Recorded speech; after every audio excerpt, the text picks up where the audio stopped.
Welcome to day 2 of World Migratory Bird Day. We're so excited to be with you today again.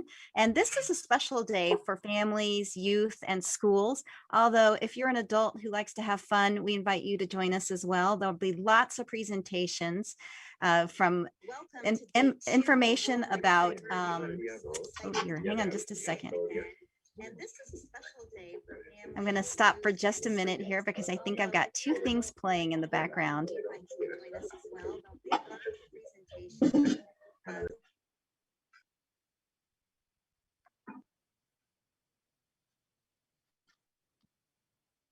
I think I ended that. Sorry, I had 2 screens going. Anyway, today we have lots of presentations from meeting Stinky the cat to meeting a turkey vulture, learning about migration, and playing some great quiz games. I'm going to share with you a little bit if you're a participating school or a family who's joining in. I'm going to share a little bit of information about some of the ways that you can watch today. And hopefully you got our instructions from an email that we sent you. I want to thank our sponsors for the programming as well. And to tell you how to watch, you can go to our Facebook page, Environment for the Americas, but better to go to birddaylive.com if you're a participating school or program, because that's where you can find a way to communicate with us.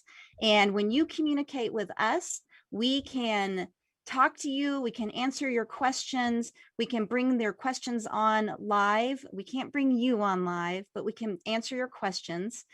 So we hope that you'll go over to birddaylive.com and introduce yourself, what school you're with, where you're from. I know in looking at the registrations, we had schools from Valdez, Alaska, to Denver, Colorado, so just down the road from where I am, to Panama in Central America. So we're so excited to have you today, and we look forward to a lot of fun with you. And now I'm going to introduce Miguel Mata. Miguel is our Latin American coordinator. Good morning, Miguel. You ready? Good morning, Susan. Yes, I'm ready. And we are very excited today because we're going to share some information about how to fly like a bird and then how to dance like a bird with Laura. So thank you so much for joining us today. We expect a new day. So I'm going to turn to Spanish because our special guest is in Spanish. So, bienvenidos todos al Día Mundial de las Aves Migratorias en su segunda edición. Welcome everyone Muchas to gracias por Bird acompañarnos. Migration Tenemos un Day día completo Thank you very much de for joining us. actividades para las escuelas, para los jóvenes, para los expertos. Además, vamos a mover el esqueleto con Laura desde el Caribe. Y para iniciar este día, en honor al tema de conservación, canta, vuela y elévate como las aves, traemos una invitada muy especial. Ella se llama Brice Rodríguez. We have a very special guest called Brice Rodríguez. Brice, come on, join us. Activar tu micrófono. You can activate your microphone. Can please open this. Buenos días, saludos a todos. Morning, Mi nombre es Brice Rodríguez. My name is Gracias por la invitación, de verdad un placer compartir esta reunión con ustedes. Me siento muy especial por su invitación. Y bueno, me alegra bastante ser parte de este movimiento, de esta organización, porque es algo bastante sorprendente y algo que actualmente no se conoce mucho. It's not very well known right now. So, you can tell me what can I do for you? Sí, Brice es una mujer muy especial porque es una apasionada por la naturaleza, pero además es piloto. Y tenemos un pequeño video que va a ayudarnos a introducir acerca del trabajo de Brice sobre cómo es la vista desde el cielo, desde el ave, para que nosotros también podamos experimentar esa experiencia. So, please, Melinda, y después vamos a hacer algunas preguntas. After that, Melinda, please just play the video and then we're going to ask some questions for Brice.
Wow, increíble, Brice. Para nosotros, como estudiosos de las aves, es muy un sueño para nosotros volar como las aves. Siempre estamos imaginando qué ven las aves cuando vuelan por todos los países a través del continente. Y la verdad es que tú estás cumpliendo ese sueño como piloto. Quisiera hacerte unas dos preguntas y la primera es, ¿cómo llegaste al mundo de ser una piloto y además ¿cuáles son los retos para ser how do una you mujer become a piloto? pilot, and what are the challenges of being a female and being a pilot? Because we know that there might be Por favor, cuéntanos some issues in terms of gender. So please tell us. Bueno, desde muy joven siempre Since I was very young, I was always very passionate about planes, everything that every aircraft. I remember that.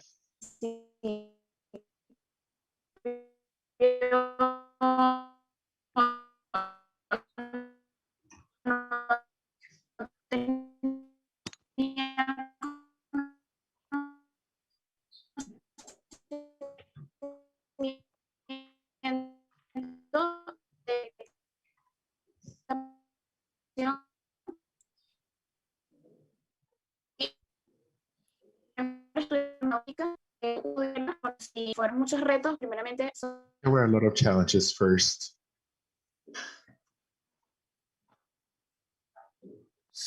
Sorry if... Okay, pienso que tenemos un pequeño problema. I think we have a little problem with the audio.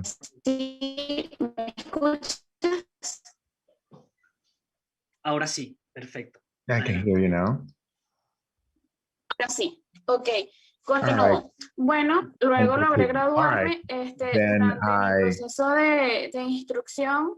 During my retos instruction and my training process, there were many challenges. First of all, there were only three women siempre there, los ojos de todos eran hacia uno por querer o pretender que uno no pueda sola con una everybody aeronave. wanted to Dentro del proceso de instrucción, para mí como anécdota fue mi primer vuelo sola.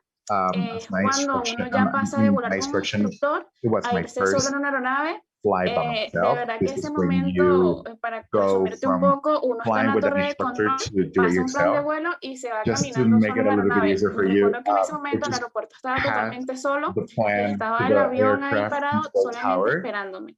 Y para mí ese ha sido la mejor experiencia que he tenido, el poder estar sola en el avión. O sea, es algo de verdad indescriptible. Aparte de que todo el mundo piensa que uno tiene miedo por ir solo y no, es totalmente lo contrario. Uno va con una euforia, va motivado, concha, lo estoy logrando y es algo realmente de verdad indescriptible. Ciertamente es una carrera muy bonita, una carrera que lleva mucho sacrificio, sobre todo con los horarios, sobre todo con las exigencias, pero vale la pena, de verdad que sí, vale 100% la pena. It's very demanding, but it is worth it. It's 100% worth it. Excelente. Emocionado de tu respuesta. Y también la segunda pregunta es, sabemos que las aves migratorias enfrentan muchas dificultades a través del camino.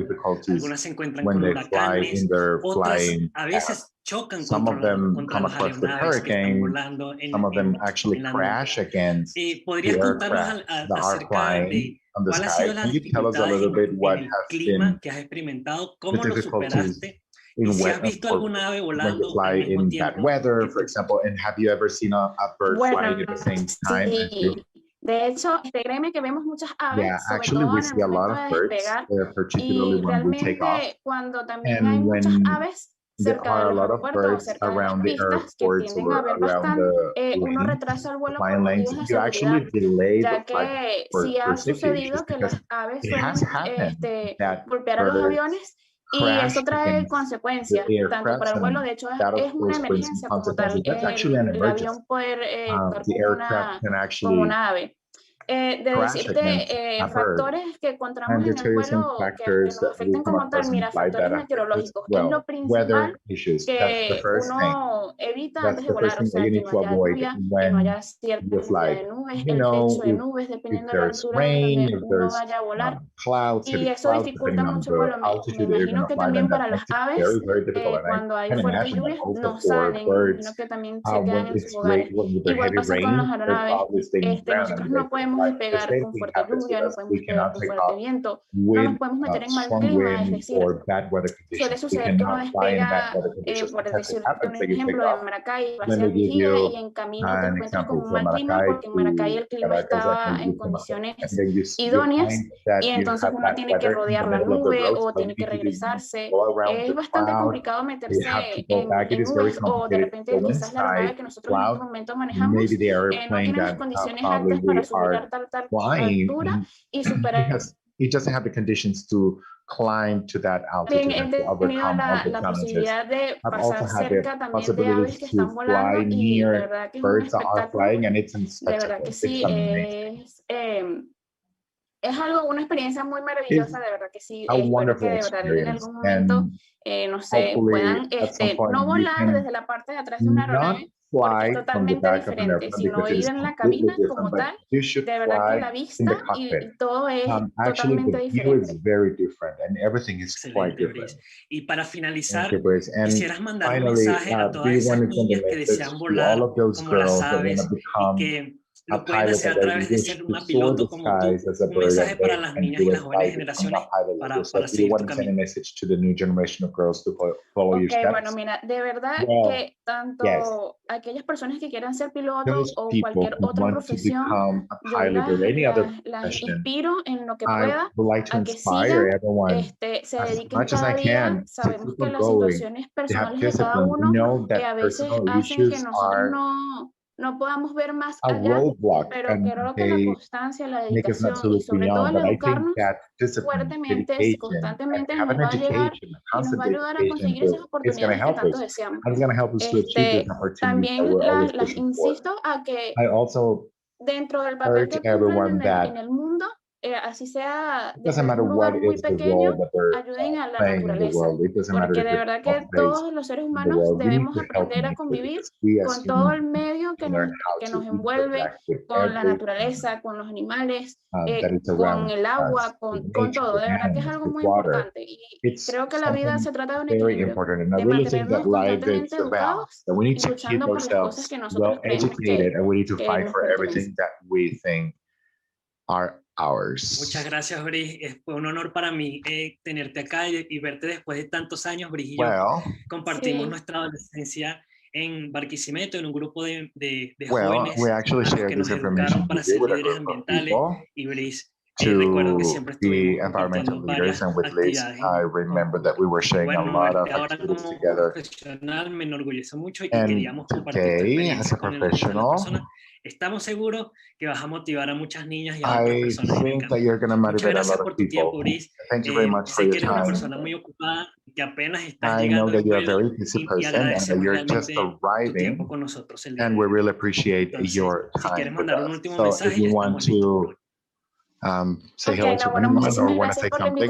Well, thank you very much for the invitation. And I haberles servido y that it was helpful for everyone, and I'm here for you. Thank you, Bris. You can turn off your video and your audio, and let's go back to Sissy.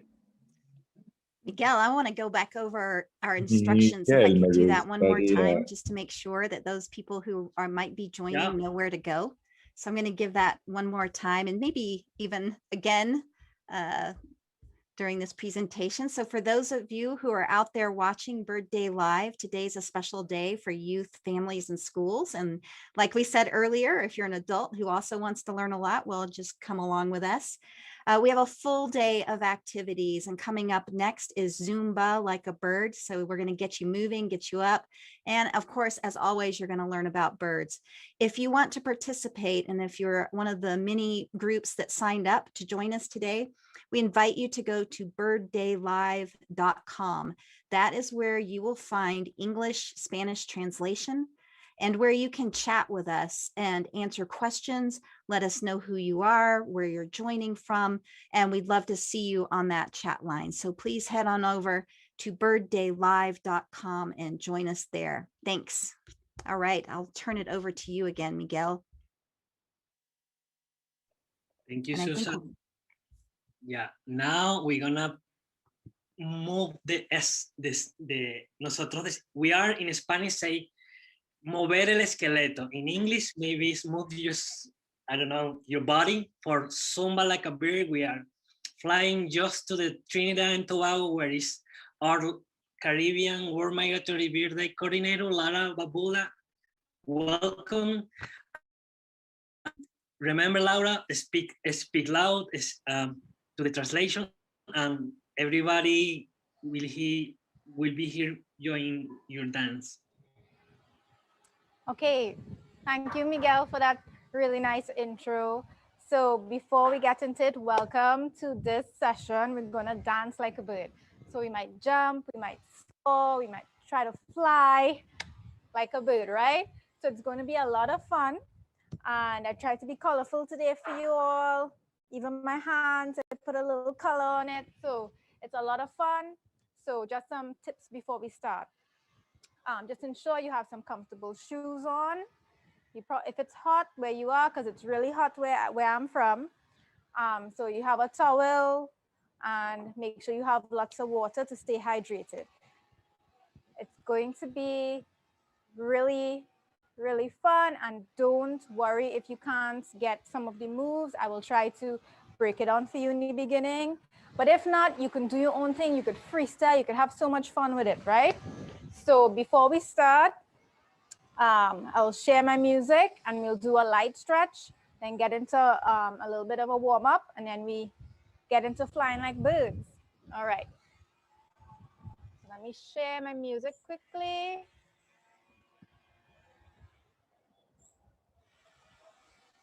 Great. All right. So let's do some nice light stretches.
Middle bars you can read.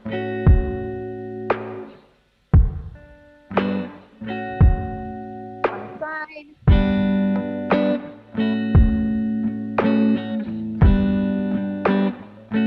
Other side.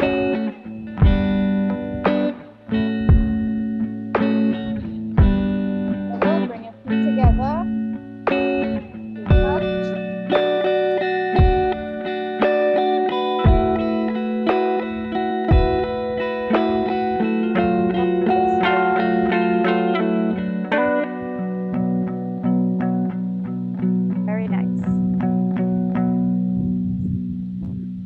So I hope you all are ready. And I forgot the most important thing. When we do classes like this, we smile from the beginning to the end. All right. So remember to smile. All right. So let's move on to a nice warm up. We're going to warm up now. Get those muscles ready so you can fly like a bird. Let's go.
Right, I'm already starting to feel it.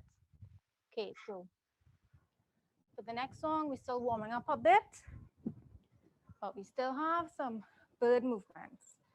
So we're going to start using our space. So we're going to come forward and back, flying, and then soar all the way back. Great. Come forward. That's the diagonal, and then soar. Great. Okay. Y'all got this? Don't worry. Laura, you're a little hard to hear. Okay. Can you hear me better now? That's better. Okay, I just need to speak a little louder then. All right. Okay. All right, y'all got this. Let's go.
all should be warmed up, ready to fly like a bird, right? So if you need to take 5 seconds to have a sip of water, to take a little bit of a wipe, absolutely fine. Take your 5 seconds. We move on to the other song.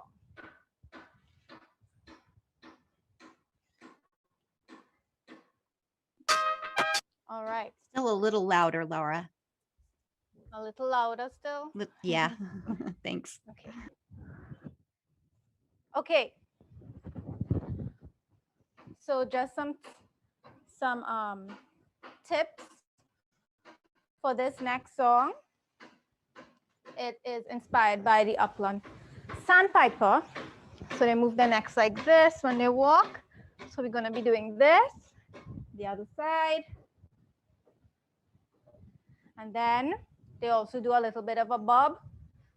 So we're going to try to bob a little bit and then turn. Okay, other side. And turn. Okay, so one more time.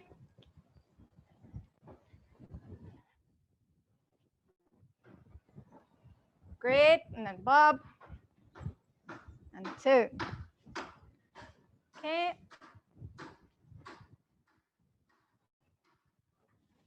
I'm sure you all got it. Let's go.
Great job, everybody. All right, so we're gonna keep it moving along. All right, so this next song, it's just a bit of fun. There's no true structure, so you can freestyle, right? So it's a merengue. It's inspired by the hummingbird, right? So the hummingbird has the ability to fly up, down, forward, back. Very, very beautiful, right? So we're gonna mimic the hummingbird's movement. You can go this way, that way, left, right, back, forward, any direction at any time, just like the hummingbird, okay? All right. So let's have some fun.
Take 5 seconds again if you need a sip, if you need to wipe, if you just need 5 seconds to catch your breath.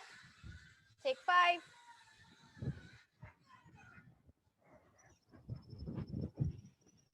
Okay, so by the time I'm sure your arms are tired, imagine how the hummingbird flies so fast, very strong. So while you take, it's time to catch your breath. For the next song, it's inspired by how vultures can just soar high up in the sky for long periods of time, right? So we're gonna soar, soar, soar, right? And don't forget, we are celebrating birds. So we're gonna celebrate as well, right? So celebrate, and we're gonna soar. Very easy one. Let's have fun. Let's go.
I really hope.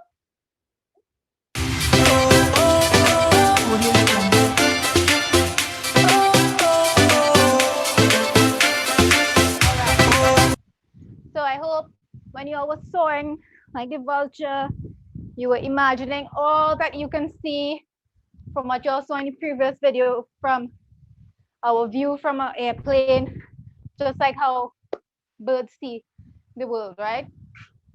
Hope you all imagined it. All right, so we have a few more songs left, right? So you can make it, you can push through. You be strong like birds. Birds are very strong. Okay. So for this next song, it's inspired by the wood thrush.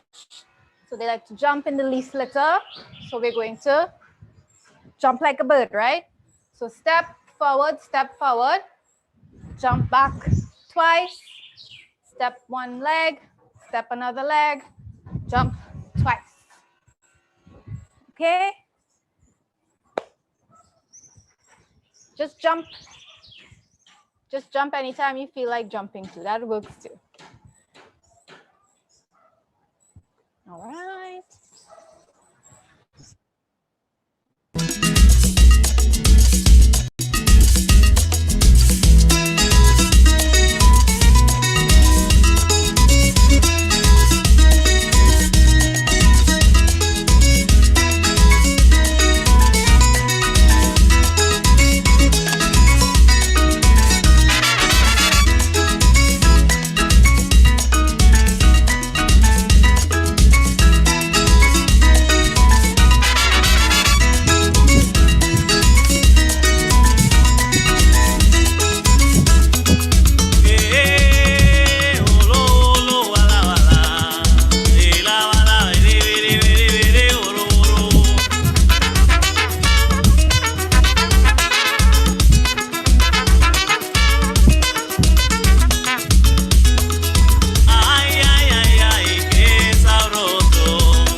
All right, great job.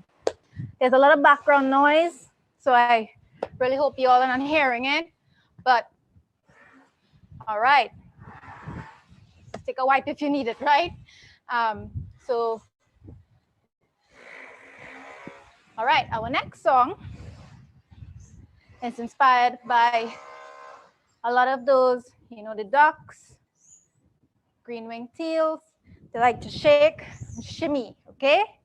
So it's a bit of a slower song. So this means we're coming down to the end of the class. So we want to bring our heart rates went up. So we want to bring it back down to normal, okay? So doing these basic salsa steps. Me adding a shimmy. Right, salsa step forward, shimmy, all right? Shimmy. And another step, we're going to step, skip, 1, 2, step, skip, 1, 2, step.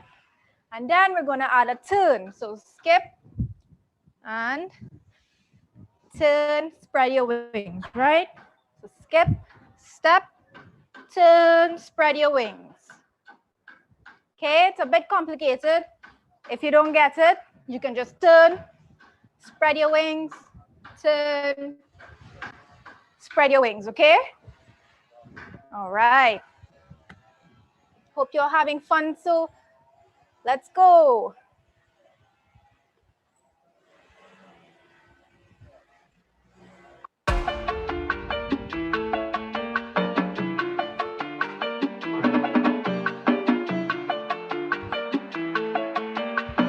Finito music. Donuts on the beat.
Donuts on the beat.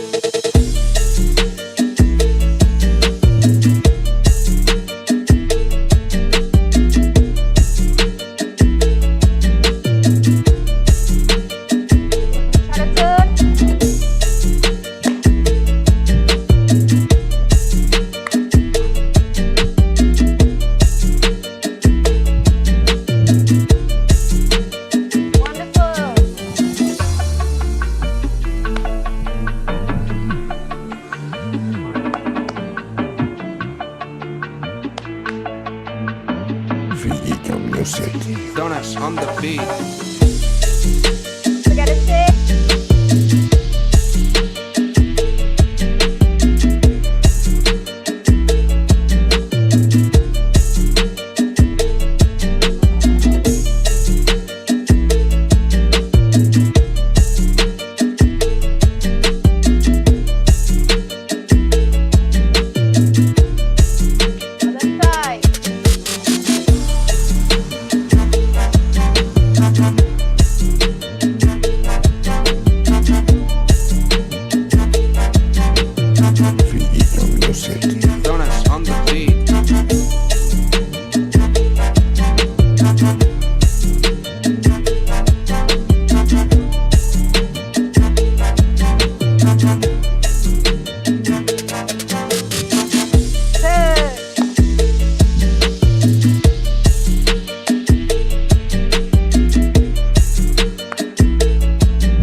Donuts on the beat. What are you waiting for? Buy this beat.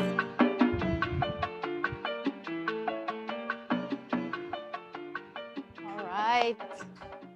Great job.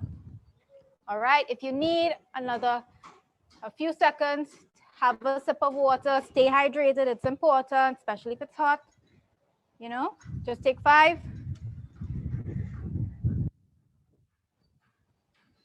All right. So I hope you all had fun at this class.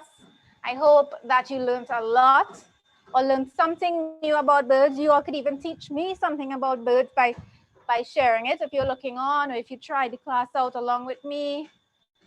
I don't know if your arms are feeling sore, but imagine how birds feel when you're always flying. They're very strong, right? So we try to feel like how the birds feel. We move like how they move. Recreate.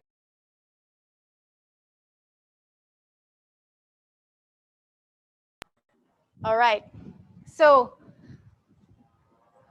So our heart rate should be a little bit down now. You're going to take a nice stretch, get those muscles nice and stretched out so you don't have any aches or anything. So let's go.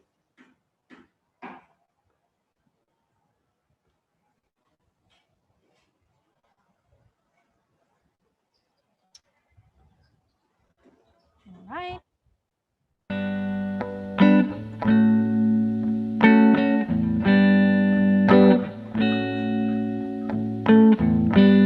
Nice deep breath in. Exhale. In.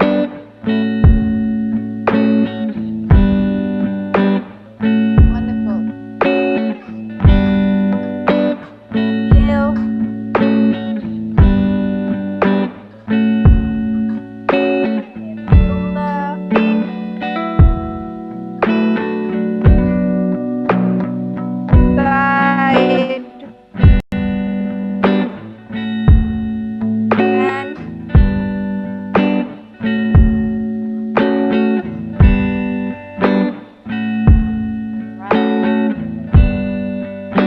Rotate your shoulders. Very nice. Forward.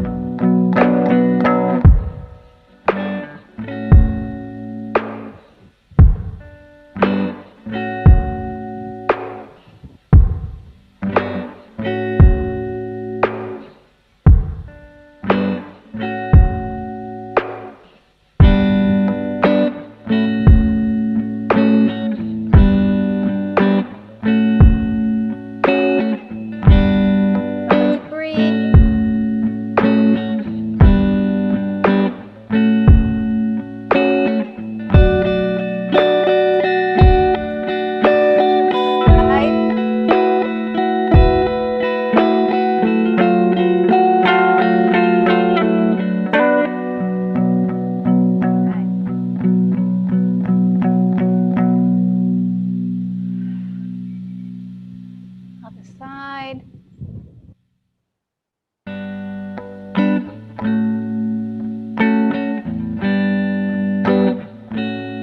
Slight bend in your knee.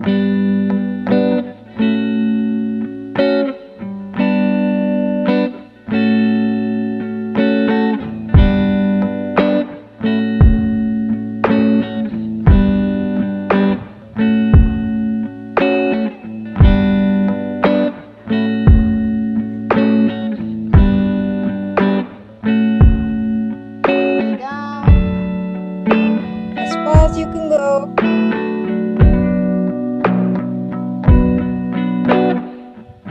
Over to one side.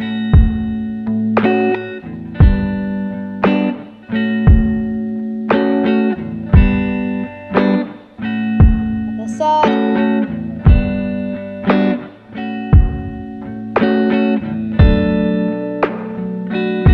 Middle. Together.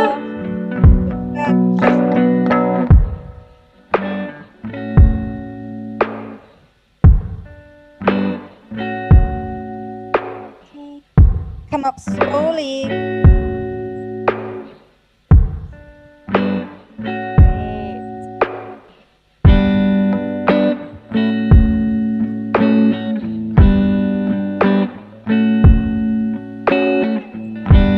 Side.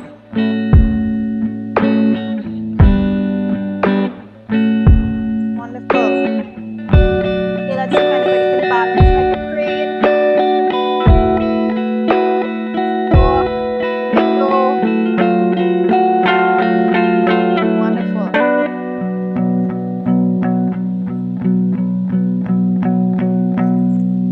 Great job. Okay, take a nice deep breath in. Out.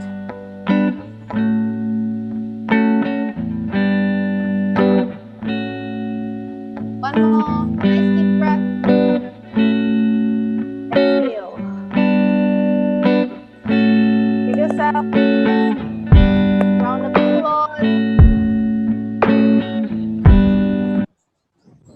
Okay, I hope you all enjoyed today's session, Dancing Like a Bird.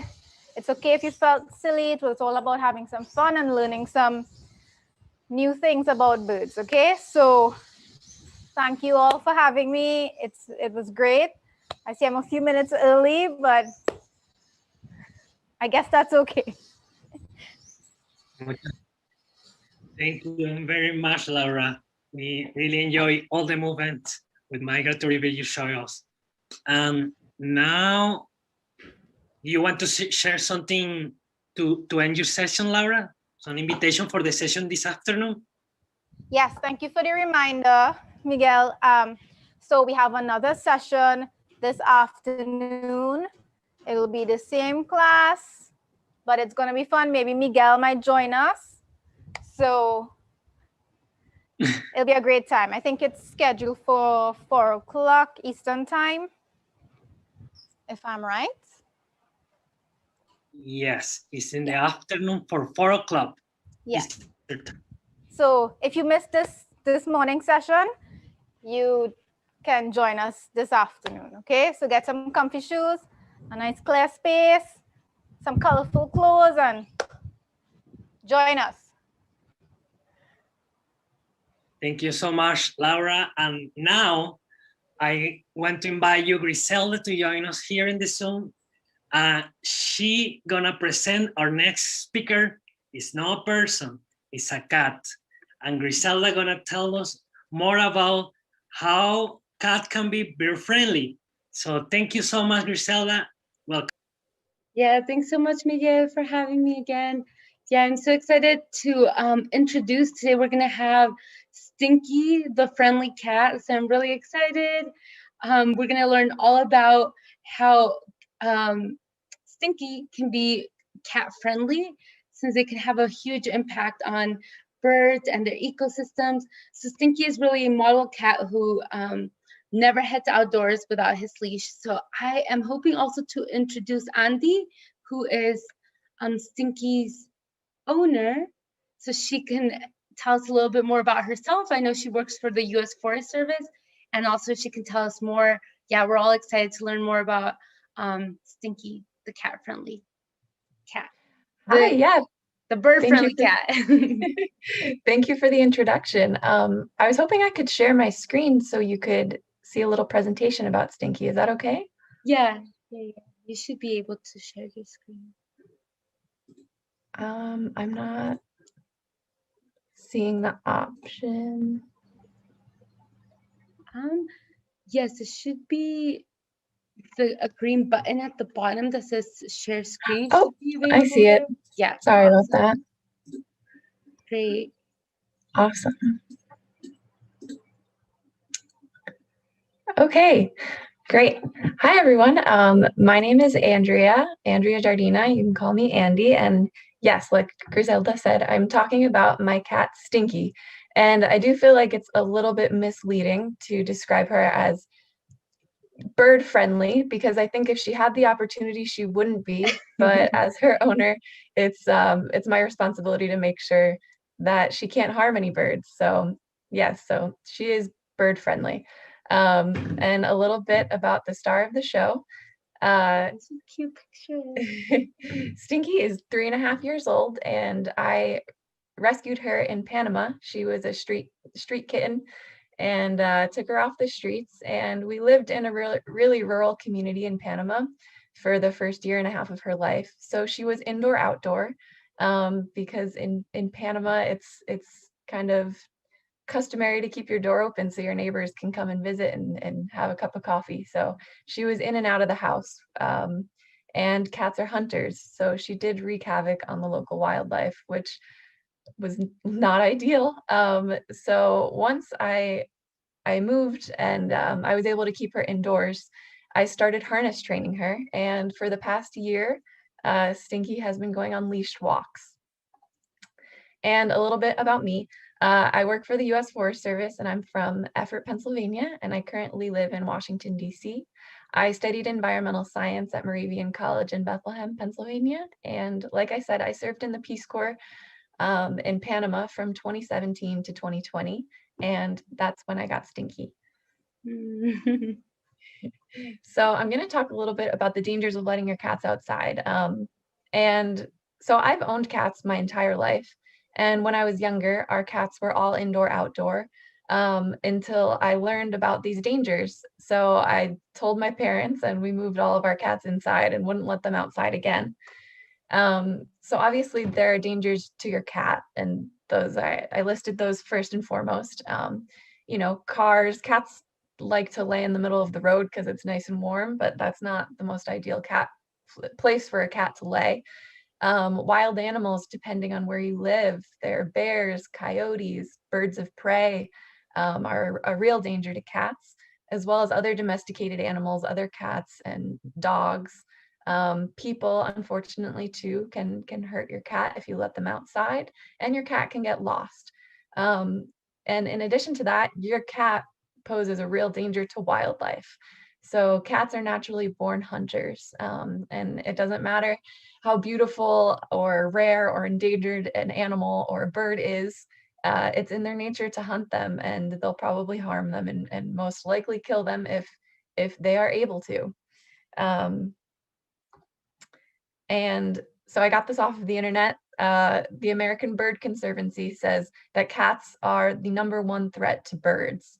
Predation by domestic cats is the #1 direct human-caused threat to birds in the US and Canada. And in the US alone, outdoor cats kill approximately 2.4 billion birds every year. So it's our responsibility as cat owners to not let that happen. So what can we do? Keep your cat inside. Don't let your cat go outside, whether it's just for a little while. It doesn't matter. Your cat can do a lot of damage in a short period of time. But you know, your cat can get bored. For example, with Stinky, she went crazy when I brought her inside. It's hard to get them used to not going out, and they do miss out on exercise and stimulation. So what can we do? We can take them on a walk. And it's funny because most people don't walk their cats, and it's seen as like a weird thing, but there's really no difference between walking your cat and walking your dog. So yeah, some advantages of walking your cat, and the advantages are really endless, but these are just a few. Like I said, your cat gets outside in nature, gets to enjoy nature, but in a controlled and safe way, safe for your cat and safe for birds. And your cat gets much needed exercise and stimulation. You know, toys indoors, playing with your cat is super important, but it's a whole different thing to get outside and get to see the wildlife. They get to observe the birds from a safe distance, and nothing is getting harmed, which is what we want. And you get really nice bonding time with your cat. You get to really learn their body language, and I've really enjoyed it. I feel like I've gotten closer to Stinky by walking her, and she knows where her harness and her leash are kept in the house. So once she sees me go over to the cabinet where they are and I say, "You want to go outside?" she runs, jumps up, and waits for me to put her harness on. She's super smart, and it's super cool. And additionally, you get to see nature through their eyes. You know, cats are a lot slower than dogs when you take them on a walk. They like to stop and smell everything and look at everything. A lot of times Stinky will just sit and just stare at the birds. So I just sit and I just stare at the birds too. And so I've gotten to learn to identify different birds because of Stinky, because I'm actually taking the time to slow down. So I think that's a really special part of it. So some tips for walking your cat. It's not as easy as walking a dog. If anyone has ever tried putting a harness on a cat, it's not so easy the first couple of times. Cats tend to stiffen up and just kind of fall over once the first time you put a harness on them, because they're not used to having something like that on them. So it takes a lot of practice. Also, always use a harness and not a collar when walking cats, because cat collars are breakaway. So under a certain amount of pressure, it will just come undone. So we don't want that. And also cats have really sensitive throat areas. So any type of pressure, it can make them choke and it's really uncomfortable. So always use a harness. And they make different kinds of harnesses. You can use a puppy harness. I know some people who do that and it works really well for them, but they also make cat specific harnesses. And they have really thin ones, which is what I started Stinky out with, just to get her used to the feeling. But I eventually learned that she could get out of that. So that's something you have to be really careful about, is that cats are super flexible. They're like liquid. So they can very easily maneuver themselves out of a harness. So they also sell escape-proof harnesses, which you can see Stinky in here. It's a lot thicker and it's got Velcro and straps, and it's harder for her to get out of. So it's definitely about trial and error with finding the correct harness for your cat. And also, you always have to practice indoors first. And for Stinky, it took a few months of her just wearing her harness around the house, and then eventually me using the leash on the harness around the house before I was comfortable taking her outside. And even then, once I did take her outside with it, we would just do short periods of time at first to get her used to it. And it's really important to pay attention to your cat's body language. One thing that I always notice with her is if her tail is pointing straight up, she's confident and she's happy. But if her tail is down towards her legs, then she's stressed out. And it's super important to pay attention to those signs. And if your cat's stressed out, take them inside and give them a break, because it can be super stressful if you've never brought your cat outside before. If it's cold, make it quick. Cats can get cold really easily, and you don't want them to get sick. And remember flea and tick prevention. You can do flea collars, you can do sprays. There are many different options, but it's very important. And also there's a huge community of cat walkers and adventure cats on Instagram. That's one of the ways that I got into it, by following these accounts and hashtags: Take Your Cat Outside, The Hiking Cat Company, and Adventure Cats. You can just see other people doing it. You can get really helpful tips, really cute pictures and videos. Stinky has her own Instagram. So it's Adventures of Stinky if anyone wants to check her out. Shameless plug. Sharing. Yeah, we'll definitely look her up on Instagram. Awesome. Yeah, so that's about it. If there are any questions, it's really important to keep your cat indoors, and it's important to get them that stimulation outdoors. So I hope this was helpful. Well, thanks so much, Andy. Yeah, it was great getting to see all these amazing pictures of Stinky and getting kind of to see your progression as well of how it all came to be. I think that's very useful for a lot of people who might maybe think, your cat has to be trained really early on as a little one, but kind of seeing the success of you with Stinky, and given the fact that Stinky kind of started on later in life in that friendly, bird-friendly sort of lifestyle. I think that's neat. It's never too late to try it. You just have to have a lot of patience with your cat. So a quick question that we got from someone is, do you know about how long exactly the training period took from, first getting Stinky, not the collar, but this harness, and then to now being more confident taking Stinky out on walks? Yeah, so I lived in an apartment with Stinky for about a year. And in that time was when I was doing the indoor training. So I would say it took about 5 or 6 months of just trying the harness, trying the leash inside the house. And then after that, I was bringing her out on my balcony. And we just spent time on the balcony. So I would say that just doing those activities was about a year, because I didn't have a good space to bring her outside where I was living. I was in a city and it's really loud and there's lots of cars and people, and that's stressful. So I didn't actually bring her outside off the balcony on the leash until I was back in Pennsylvania, and I live in a rural, quiet area, and we could walk her around in the woods, and there was nothing to stress her out. So it took about a year, but I have another cat. I just got a new cat named Fauci. I rescued him as well, and it took maybe 3 days of practicing with the harness indoors, and I brought him out, and he's perfect on it. So it just depends, really. Well, I guess we have just a tiny bit of time left. So I was thinking one other quick question that we got was, how do you react if something scares Stinky when on harness? So what's the best way to deal with that? Yeah, that's a great question. So it's super important, again, to know your cat's body language. And when you see that they're stressed, a lot of times their first reaction is to try to get out of the harness. And they do that often by backing up out of it. So you have to kind of stay behind your cat with the harness. That's super important because if you're in front of them, they'll figure out how to back up out of it. So I try to stay behind her. And if I see that she's going into fight or flight mode, I'll pick her up and put her against me and just kind of hold her until she calms down. If she doesn't calm down, I usually try to get inside as quick as possible. Yeah, it's always stressful for both of us when something scares her like that.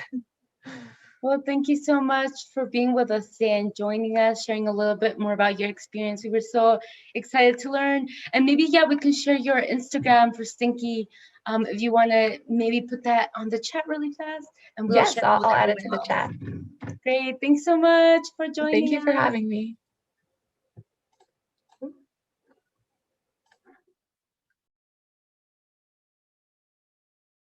Thank you so much, Griselda. And now I'm gonna turn to Spanish because we move forward to the south of the continent, to Argentina, with our friends from Fundación Unidos por Naturaleza. So, bienvenidos todos a la siguiente sesión. Vamos ahora a tener... Welcome everyone to the next session. Now we're going to hear a story with Gaby, the All Rock Skull. We have Danessa Ponce and Nicolás Ticio.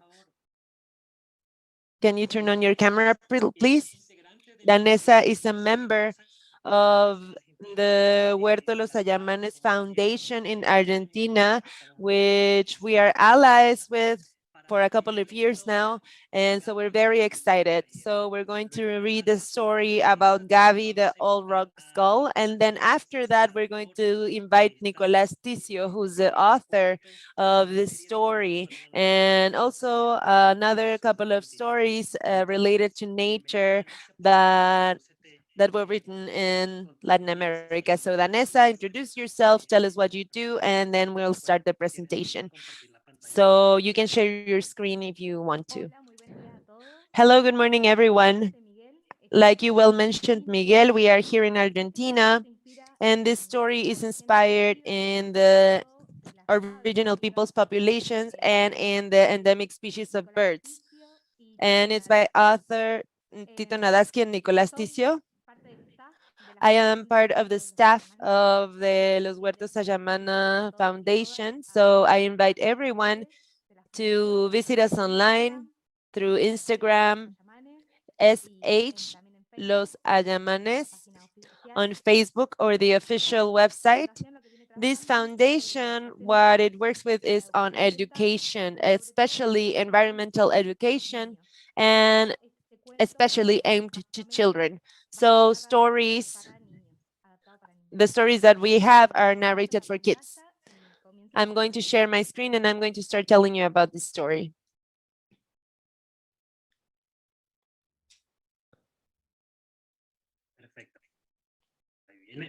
Perfect. Can you see it? Yes, you're on page 6-7. I don't know if you want to go to the beginning. Well, I want to go to the cover, to the first page. The title of the book is The All Rock Skull, and these are native stories. Illustrations are very nice. Gaby is here, the all rock skull, and she's not any bird. Just by looking at her, we travel to this beautiful landscape on the beach. On the beach, you can see it chasing crabs. She looks like the cook, although it's not important to know which one she is. It's not easy, but you need to be sure. We think that this drawing, which is an actual luxury, it's going to be helpful for you to know which one of these is Gaby. Gaby dressed with basic colors. She only wears white and black, but maybe you notice that there is a stripe on her tail, and on her beak, if you paid attention, she has 2 spots, which are different colors. There is no a seagull like her by the beach, only here, and that's why she's an endemic species of Argentina. To get to her nests, we have to take a boat, and the sea needs to be blue and easy, and we have to row until we get to her. We were lucky to arrive after rowing so much, and we were so happy when we saw the place where she raised her chicks.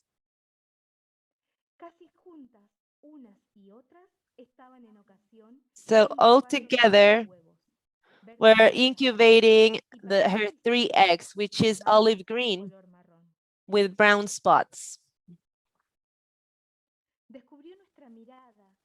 She discovered how we were looking at her when there was a protest choir and they started to become a little aggressive.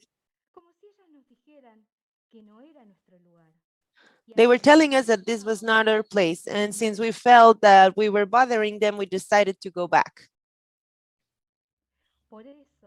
That's why there by the sea, we got on the boat again, we waved from afar, and we listened to their advice. When they are in their nests, nobody's supposed to get close by. We saw Gaby wave at us with excitement as she showed her beautiful chick. Know that outside of the country, they don't breed anywhere else. That's why, because of their future, we need to take care of the environment. We're never going to forget what we saw by the sea, and whoever who wants to listen, we're going to tell a story. And remember, with us as the story finishes, that all rock skull only breed in Argentina.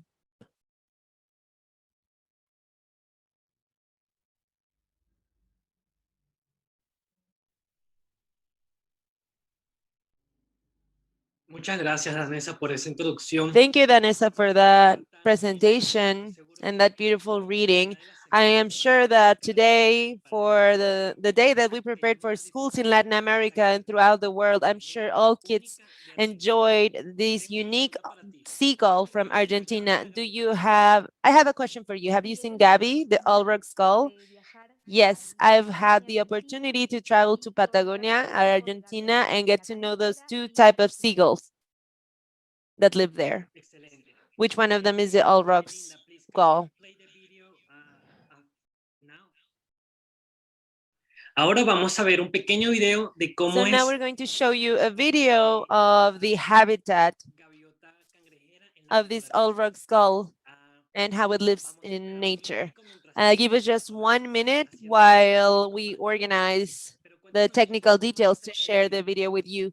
But Danessa, tell us a little bit more about it. Is it your profession to share the stories? And have you had experience in reading stories for kids, because you do it very well? Yes, actually, I belong to a group of storytellers from Argentina, and I participate in narrative encounters and events with the Professor Juan Manuel Tapia, also from Argentina. I'm also a librarian. So basically, this is what I do for a living.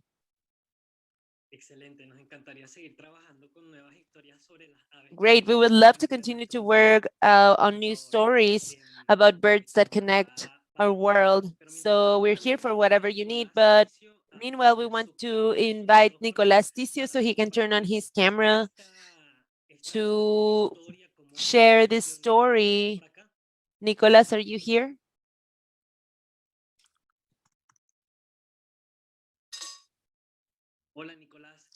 Hello, Nicolás. Nicolás is also a great collaborator for us. He has designed all of the infographies of the International Bird Day. And this has been a work that I can personally say that is impeccable. It's really great. And I know that we've had a lot of correction and there's been a lot of work behind the scenes, but now the audience can see the results. So Nicolás, thank you for your talent. But now we're here to talk about Gabby, the Allrug skull. Can you tell us how the story came to be?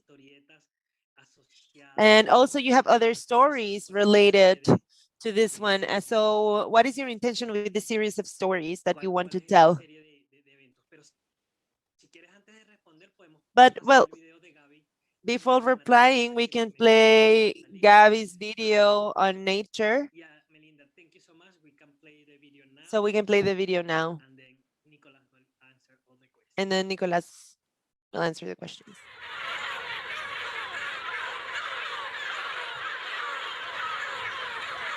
La gaviota cangrejera posee sus colonias reproductivas en el sur de la provincia de Buenos Aires y en menor cantidad en Chubut, en islas e islotes de baja altura. Construye sus nidos con jume y espartina, en donde deposita de 2 a 3 huevos que luego de 4 semanas de incubación eclosionan pichones cubiertos de un plumón gris y manchas negruzcas. En invierno, gran parte de su población se traslada al norte llegando hasta el sur de Brasil, haciendo de esta especie un endemismo muy puntual del sudeste sudamericano, ya que no posee colonias de nidificación en ninguna otra parte del mundo. Esta gaviota es una especie amenazada, ubicada en la categoría vulnerable de la Unión Internacional para la Conservación de la Naturaleza, es decir, que no está en estado crítico, pero de no revertir su situación actual, enfrenta un alto riesgo de extinción a mediano plazo. La degradación de sus ambientes, el desarrollo industrial no controlado, la pesca y la contaminación de las petroquímicas, entre otros factores, han hecho que esta especie sufra una drástica reducción en su población. La continuidad de esta especie depende de todos nosotros. Aún estamos a tiempo. Fundación Unidos por Naturaleza. Unidos por Naturaleza Foundation, United by Nature Foundation. Beautiful, Nicolás. That was a great video. We were happy to see Gabby Allrug skull as a cartoon and now in her natural habitat. So how did you start with this story? How did it come about? Hola, Nicolás, no te escuchamos, disculpa. Sorry, Nicolás, we cannot hear you.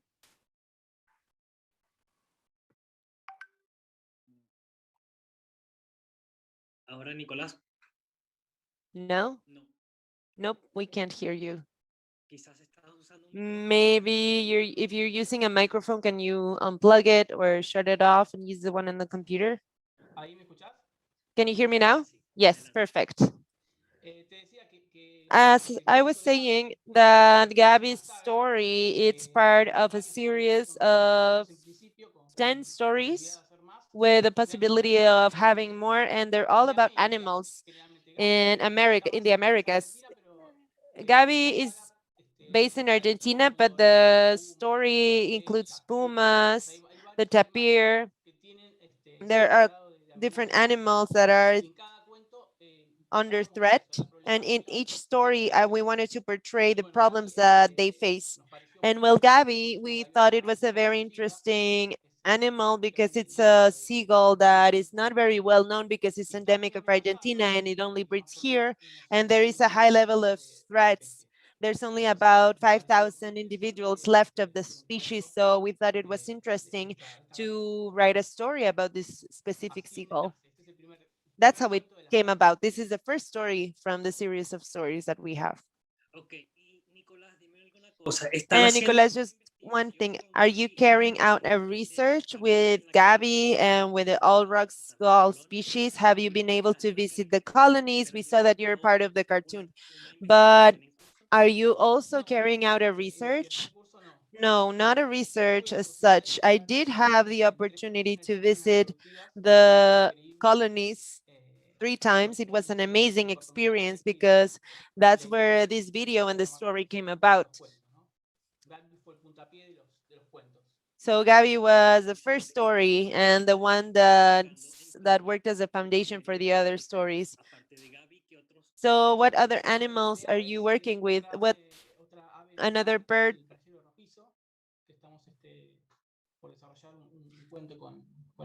Sorry, I didn't understand the name. There is the condor, the puma, the tapir.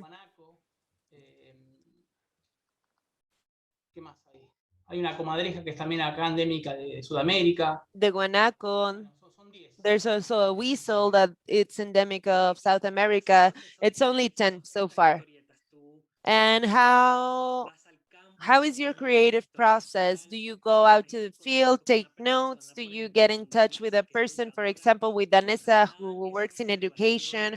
How do you translate those observations to a language that can be communicated to a broad audience? Maybe Danessa can tell us a little bit about the techniques to deal or to translate the scientific topics for the general audience.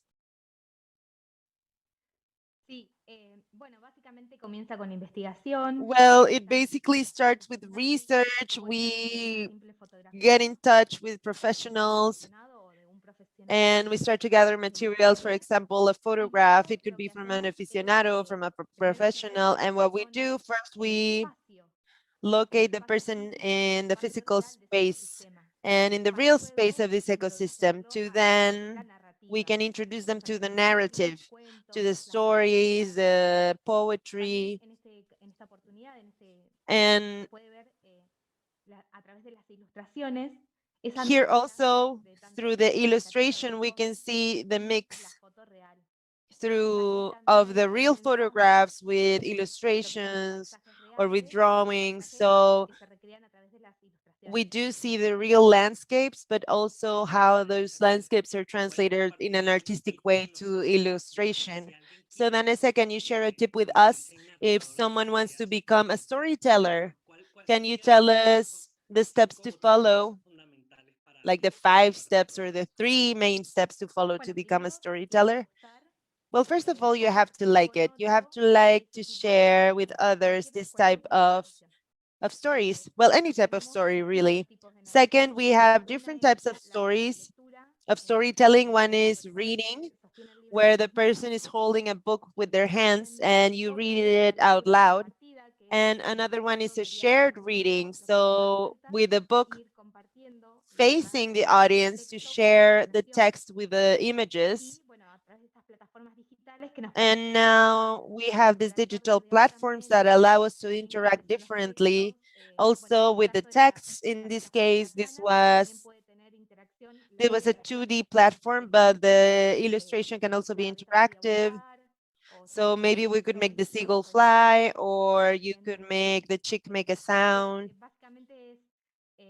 So basically, it's just about using your creativity, your imagination, and wanting to share with others.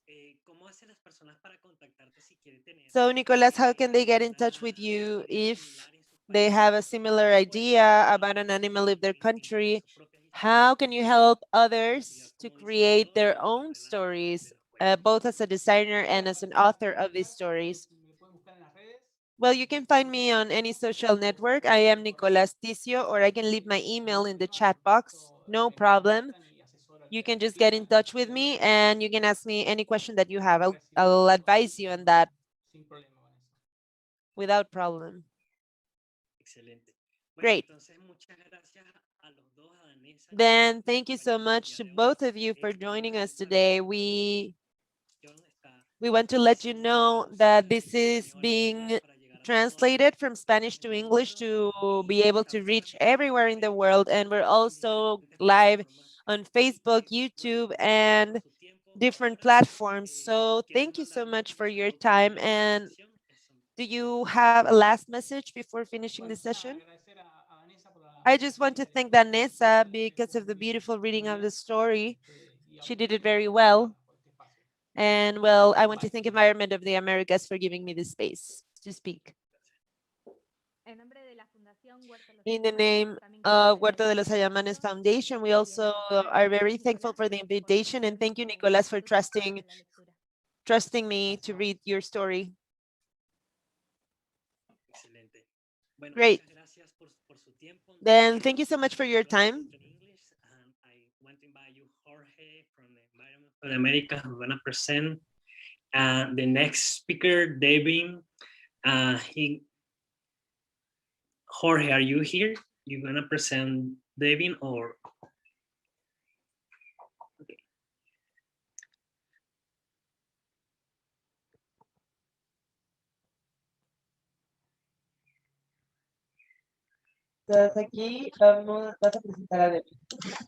Okay, yes, thank you, Miguel. So as Miguel said, I'm going to introduce you to Devin from Nature Educators. Nature Educators is a nonprofit organization in Colorado with the goal of elevating the care and protection of wildlife.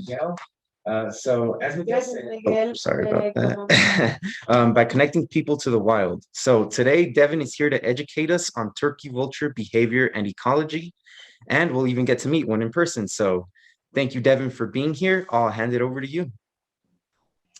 All right, cool. We're a couple minutes early here, so I'm going to need you guys to hold on for 1 second while I grab the bird.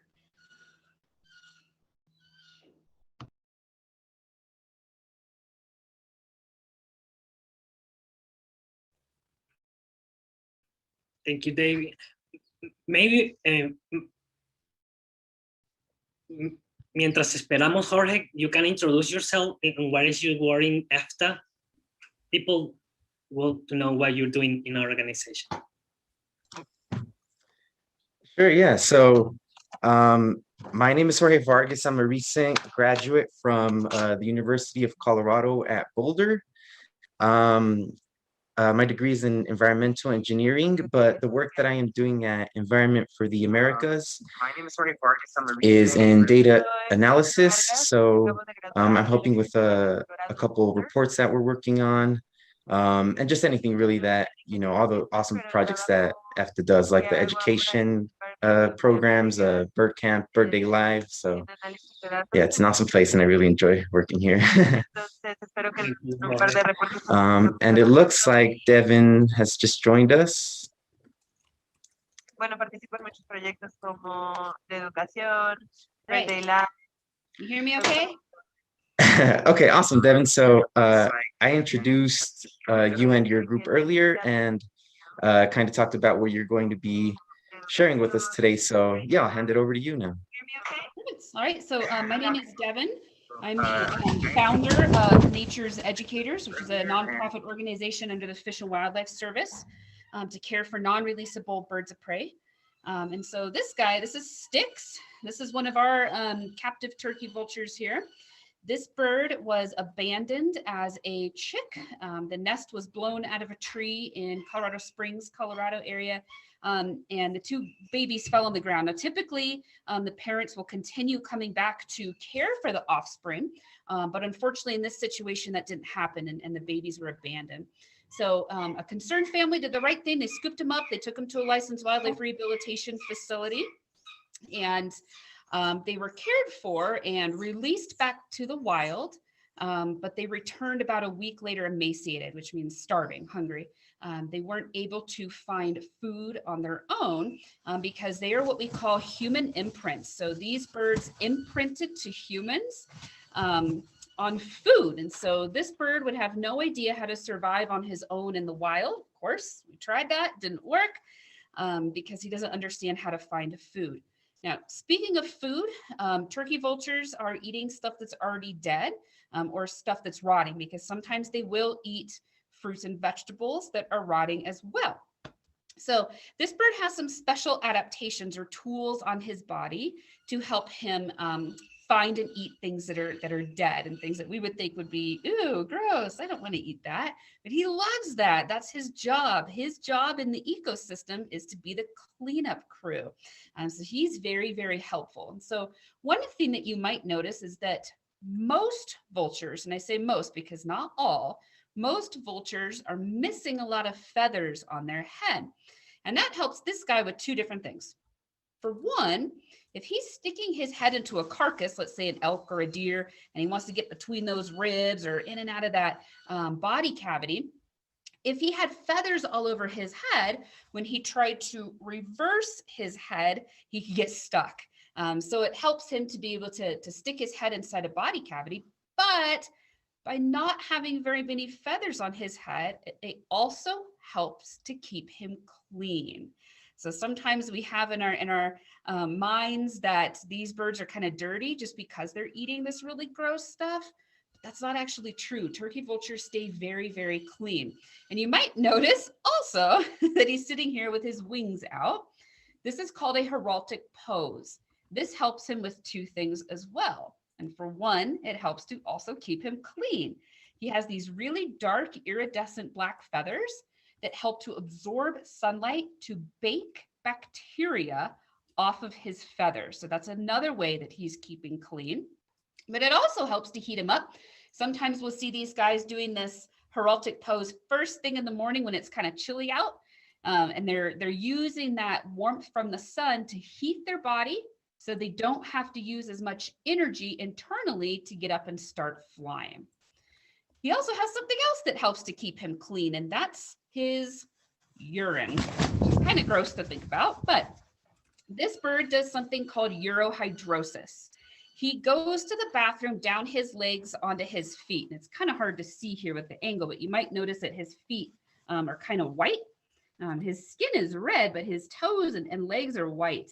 And that's the urine. He goes to the bathroom on his legs and feet. That urine helps to sterilize or clean his legs and feet of any bacteria that might be on them.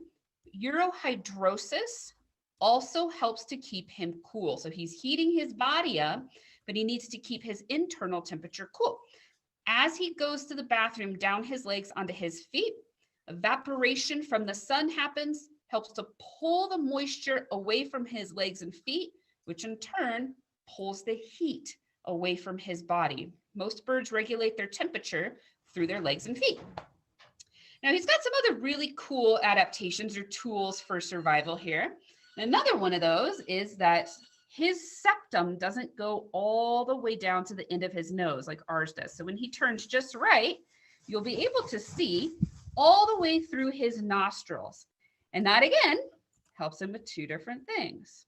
While he's flying, it helps prevent little tornadoes, if you will, of air coming into his nose.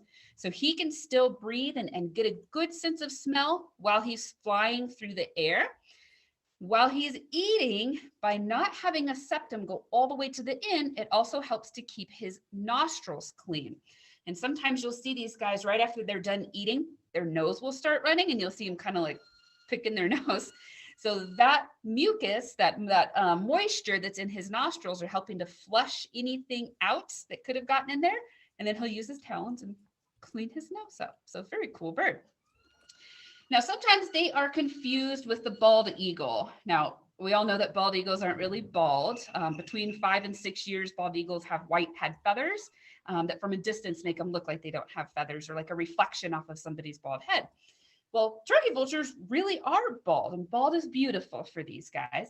But a good way to tell them apart from our bald eagle is the coloration under the wings. So you might notice that he has this really cool silver color under his wings. So when he flies, you'll see dark body, dark wings, and then light flight feathers. So that silver really shines when these guys are flying. Bald eagles and golden eagles, juvenile or adult, doesn't matter. You won't see that silver lining that we see like underneath our turkey vulture here. When they fly, they also fly, think V for vulture. They fly in a dihedral. So they fly with their wings kind of up at an angle like this. If this bird doesn't weigh very much, he relies very heavily on thermals.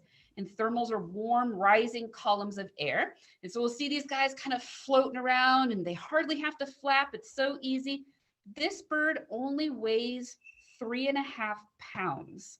That's it. He's very, very light. And birds are very light thanks to a few things. Probably a lot of us have heard that saying, light as a feather. Feathers don't weigh very much. They go to the bathroom a lot, so they're not holding in as much waste as mammals are.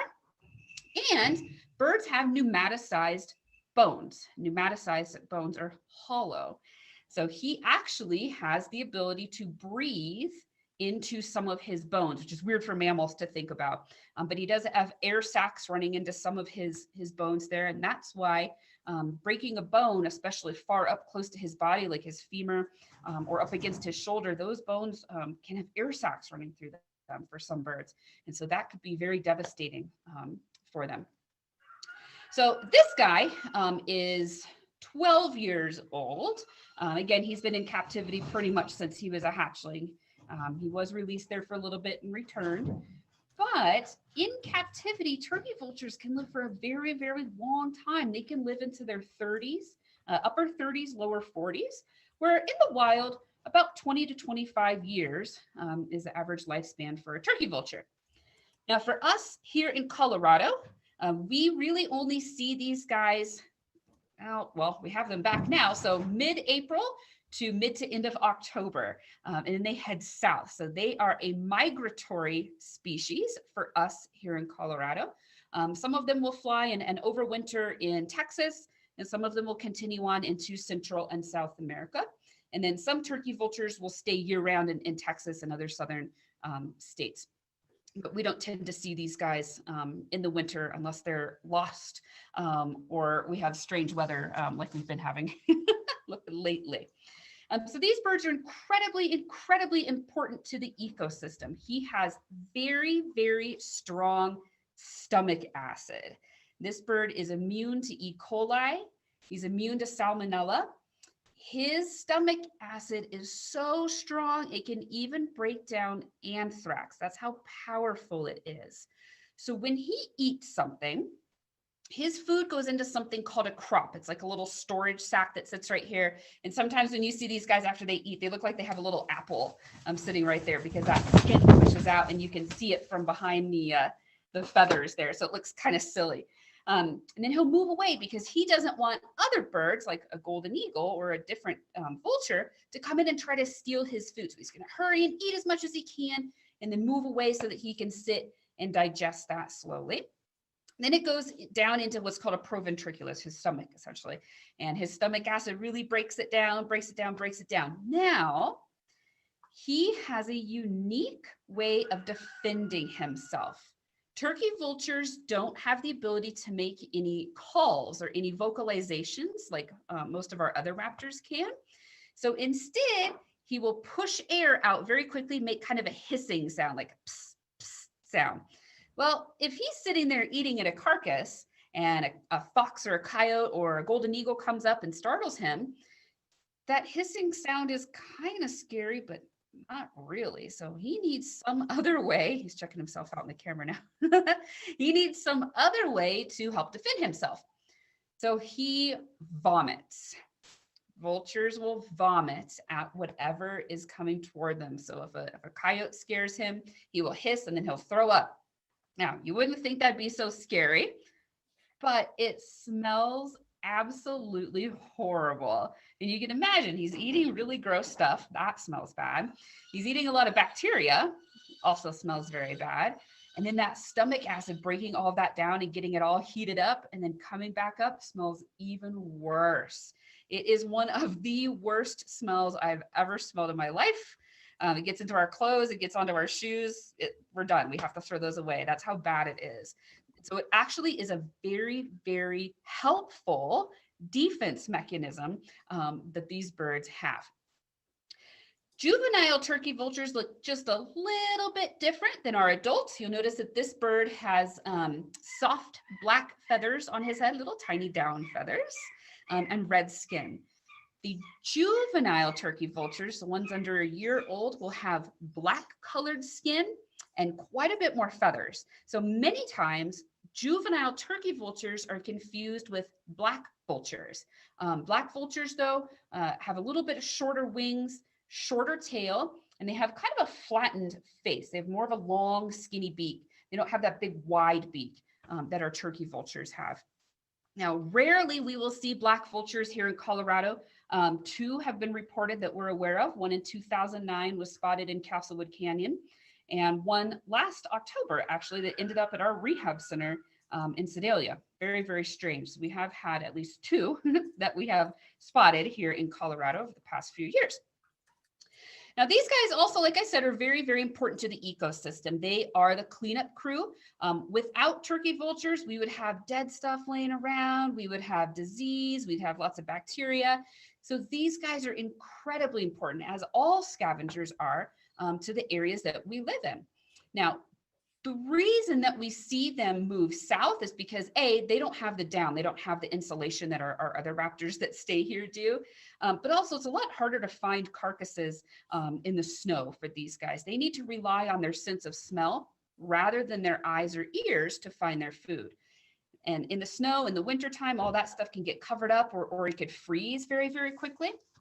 And so these guys need different ways to be able to find their food.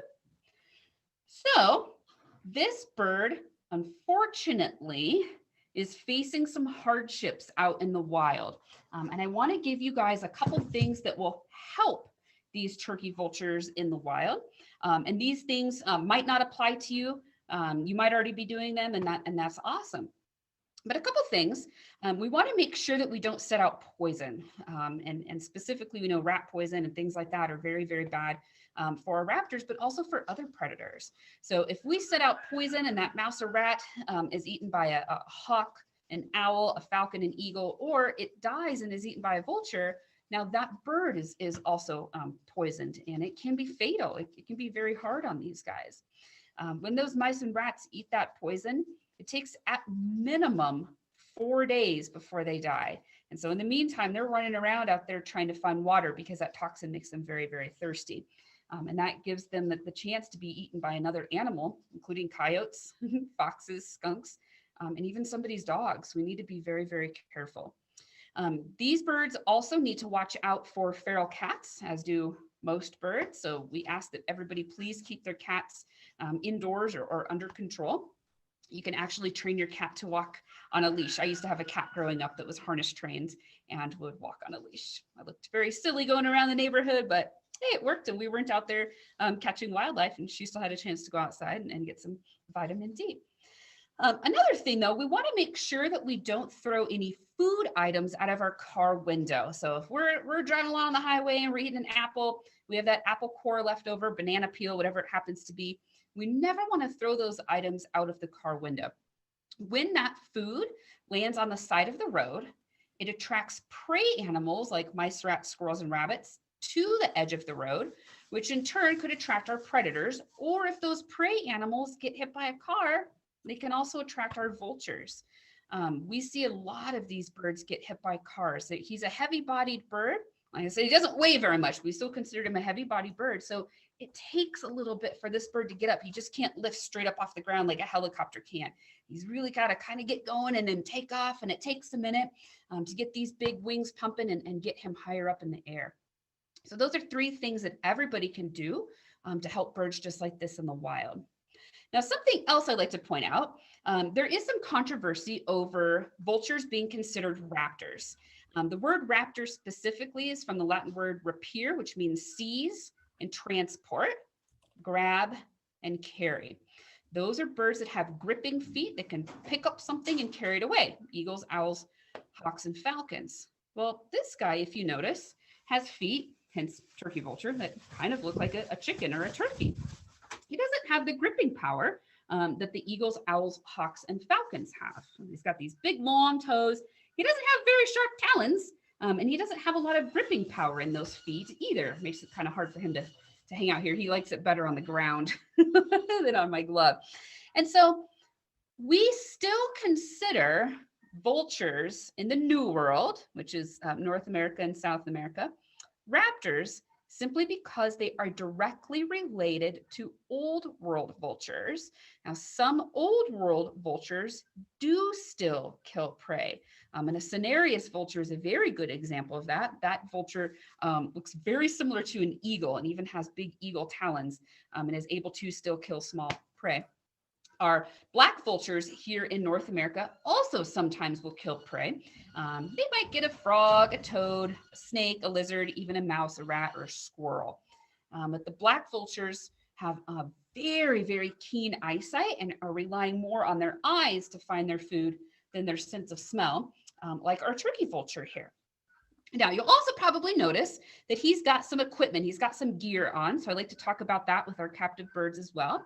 He has what are called anklets on, and anklets are, for us, we use soft leather. His are made out of bison hide. So he's got bison anklets that go around his legs, and then he has jesses that go through those. And so you might be able to see if he turns around. Here we got our jesses, and that's how I hold on to him. And then we'll put a leash in a swivel so that when we take this guy outside, he is safe from other creatures or other birds that might be coming in to harm him, but also other animals and people are safe if he decides to have an adventure. So this equipment comes off when he goes back into his enclosure. He gets to move around in his enclosure. He is fully flighted, which is why he's like, I'm ready to go. I got things to do. And so we do fly him for programs. It's really interesting to be able to see this bird in action. But I wanted to take a minute and if this is possible, open it up to questions. I don't know if we're able to do questions here, but see if anyone has any questions about the turkey vulture or about vultures in general. Yeah, thank you so much, Devin. That was so interesting to learn about the turkey vulture. And we do have a lot of questions and comments, actually. So we have a couple people here, Leticia and Samuel, both just admiring the beauty of the turkey vulture. Samuel adding that their olfactory senses are incredible. And kind of piggybacking off of that, Samuel Lopez has a two-part question. So it is, since turkey vultures have such a great sense of smell, do they taste decomposed meat? And also, what allows turkey vultures to eat this decomposing meat and not get sick or die? It's a great question. For one, yes, they can taste. All of our raptors have taste buds, but turkey vultures don't have as many as, say, a peregrine falcon. So he's not super picky about his food, but they do have standards. We've seen pretty much anything over 5 days that it's been sitting out. He's like, no, thanks. I don't want that. Or anything that's like dried out, like jerky and stuff. He doesn't like that either. But like I talked about, the reason that these guys are able to eat such gross stuff and so much bacteria is thanks to the stomach acid that they have that's just so incredibly powerful. Awesome. Thank you, Devin. And we have another question here from Gabi Fuentes. And she asks, I've heard that turkey vultures can find buried carcasses. Is this true? And if so, how many centimeters or meters of dirt can they smell through? So that's a good question. As far as through the dirt, I don't know. I'm not sure if how many studies have been done on that. I do know, he's checking you out. I do know that these guys can actually smell leaks in gas lines. And so gas companies will use turkey vultures to find leaks along their gas lines. And there was a research project done years ago in the rainforest, in the Amazon, actually, where they discovered that turkey vultures can smell carcasses buried under leaves and shrubs up to 3 feet. But it wasn't under dirt. It was specifically under plants. Okay, interesting. So we have another question here. I've heard that some turkey vultures are endangered. Is this one of those species? So turkey vultures are not endangered. No. There are some vultures that are endangered, but turkey vultures specifically are considered a least concern species, which means these guys are doing fine. But we still want to make sure that they continue doing fine. And by keeping cats indoors, not using poison, and not throwing food out of our car windows will really help to keep their numbers up. Awesome, thank you. And someone else is asking, why is their head so small in comparison to the body?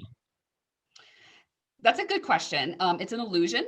So you can imagine if you see any bird without any feathers on its head, the head is going to look smaller than the rest of the body simply because it doesn't have feathers. And so if he had feathers across his head, it would look proportionate to his body. So it's just an illusion.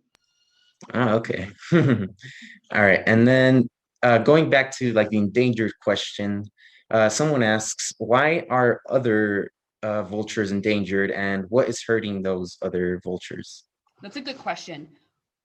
As much as I hate to bring this up, wind turbines are a big one. Wind turbines that were not put in appropriate areas are very quickly killing off vultures, eagles, and other raptors. The other one is poaching. These birds are getting shot. A lot of people think that they are coming down and killing their livestock. And another big one is poisoned carcasses. So sometimes folks will poison a carcass to get rid of a predator, say a fox or a coyote or whatever it happens to be. But then these birds come down and eat that carcass, and they're poisoned as well. And that's a huge, huge problem is the poisoned carcasses. So good question. Thank you, Devin. And Samuel Lopez is asking, what is the importance of vultures for nature? They are the cleanup crew. This bird helps to prevent the spread of disease. Because he's immune to things like salmonella and E. coli and anthrax, he can eat those things, break them down. When he goes to the bathroom, those bacteria are dead because the acid is so strong that it kills it. So he is helping prevent the spreading of disease by eating animals that have been sick and died, so that other animals, let's say a rabbit that has tularemia, if it dies, by him eating that tularemia is not spreading into the rest of the rabbit population.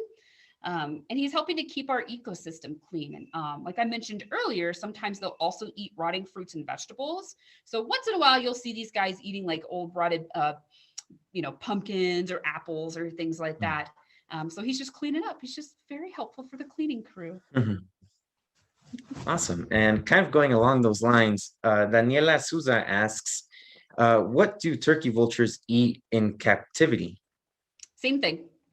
Eats dead stuff. Eats all the leftovers that the other birds don't eat. So if we give our peregrine falcon a chicken leg and she doesn't eat all the meat off the bone, he gets the rest of that. So he's very helpful for us too. Let's see, got some more questions here.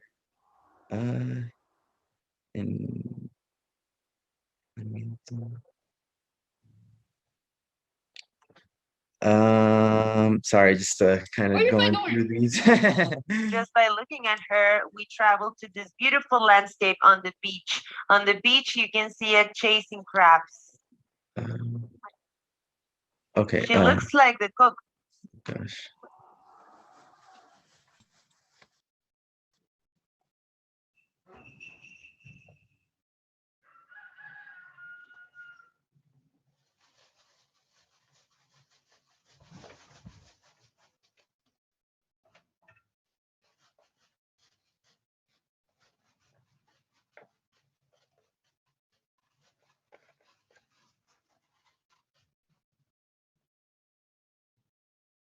Okay, so someone here is asking, are there any studies on poisoning of turkey vultures? I don't know about turkey vultures specifically, but there are huge projects all over Africa right now going on about poisoning, as well as in Asia.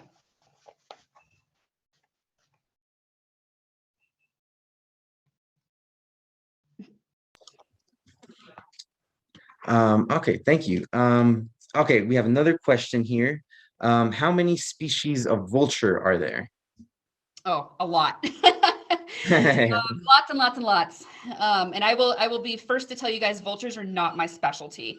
So I cannot tell you how many vultures there are throughout the world. However, I can tell you how many New World vultures we have. So here in North America, we have the turkey vulture and the black vulture. And once we get into Central and South America, we still continue to see black vulture and turkey vulture, but we also have the king vulture, the lesser yellow-headed vulture, the greater yellow-headed vulture. And we also consider the California condor and the Andean condor in the vulture group. So we can consider those as well. Awesome. And then someone else is asking, do the turkey and black vultures interact, or are there any other interactions between, different vultures? Yes, and that is an awesome question. So turkey vultures and black vultures do overlap and actually work together to find food and eat in areas that they overlap. For example, Florida, Texas, and then Central and South America. The black vultures will follow the turkey vultures to find the food. The turkey vulture has a much better way of finding food, which is by using their sense of smell, which is very, very strong. Now, black vultures, of course, are sight vulture. So they are still using their eyes to find their food, but they're like, hey, these guys can find it better. Might as well just follow them around. Once they get to a carcass, the turkey vultures will back off and wait for the black vulture to get into the carcass, because the black vulture's beak is super, super powerful. So they'll break into the carcass, the black vultures will eat, and then the turkey vultures will come back in and eat. So the black vulture uses the turkey vulture to find food. The turkey vulture uses the black vulture to break into really difficult carcasses. So it's a really cool symbiotic relationship in areas that they overlap, of course. That's really interesting. And someone is also curious about the California condor and its interaction with other vultures. So condors, for the most part, are sticking with themselves. That is a highly, highly endangered bird. There are not very many out in the wild at this time, unfortunately. And as far as them interacting with turkey vultures, you might see them hanging out together, but I never have. And again, I'm not a condor specialist either, so I have absolutely no idea what they would do together. The condors tend to be found around the Grand Canyon. Awesome, thank you. And Danny is asking, once again, curious about just the diet of the turkey vultures in captivity. And they're asking specifically what this vulture's diet looks like. Exactly what they'd eat in the wild. Yeah, okay. Dead stuff. So you all just provide like dead meat and. Yep. So dead mice, dead rats, dead chickens, dead quail, dead pheasant, dead goose, dead squirrel, dead rabbit, anything dead. Nice. And where do you all get those? So we raise our own mice and rats. We have a couple rabbit breeders that breed rabbits for us. Everything else we ship in from big breeders. So it's extremely expensive to care for these guys. It's about $3 per day per bird. We have 55 raptors that we care for on our education team. So when we order those things and they already come frozen, we call it mice on ice. So it's like frozen. And then we heat it up in hot water and then feed out everybody through the day. And then once the other birds are done eating, this guy gets all the leftovers. So he's kind of, but we're not judging him. Awesome. Great. Well, I think we're just about out of time. So thank you, Devin, for introducing us to this awesome turkey vulture and answering all the questions that came in. And thank you, everyone, for being really active in the chats today and asking questions and letting us hear your comments. So we really appreciate that. And I'll just hand it over to Susan Bonfield now. Hi. Thanks so much, Devin. We really love having you come on with your birds. They're always so wonderful. And look at him with his wings spread out. So, our theme this year for World Migratory Bird Day is sing, fly, soar like a bird. And turkey vultures are really those soaring species, right? Exactly. These guys go through the air like it's nothing at all. I'd love to be able to fly like a turkey vulture. Did you talk to them about how to identify a turkey vulture in flight? versus the eagle. Yep, dihedral, silver, all that jazz. Yep. Great. So yeah, just as a reminder to everybody, look for that V formation and watch them teeter totter in the air. Thanks again so much, Devin, for joining us today. We appreciate it. Yeah, thanks guys for having us. I appreciate it. Okay. We'll see you soon, I hope. Thanks everyone for joining us. It's World Migratory Bird Day, and it's our special day for youth, families, and schools. So we hope you're tuning in. I know we had lots of schools from Panama to Alaska sign in to participate in some of the sessions here. So if you're out there and you want to chat us, as you know, we got lots of questions, and we'll take yours and present them online if you let us know where you are and who you are. I'd love to share those. Next, we took some questions from young people around the world, actually. And so we're going to share with you one of those questions that comes from Eddie. Eddie is from Taiwan. So hold on, because he's going to ask a question in his language, but it has the English subtitle. And then, of course, if you're listening to the Spanish translation, you'll get that Spanish translation through the Spanish video that's running. And then the answer will also be presented in Chinese and in English. So you'll have to listen a little bit to a language maybe a lot of people can't interpret. But thank you so much, Eddie, for sending in your question from so far away. And we're ready to go with that video.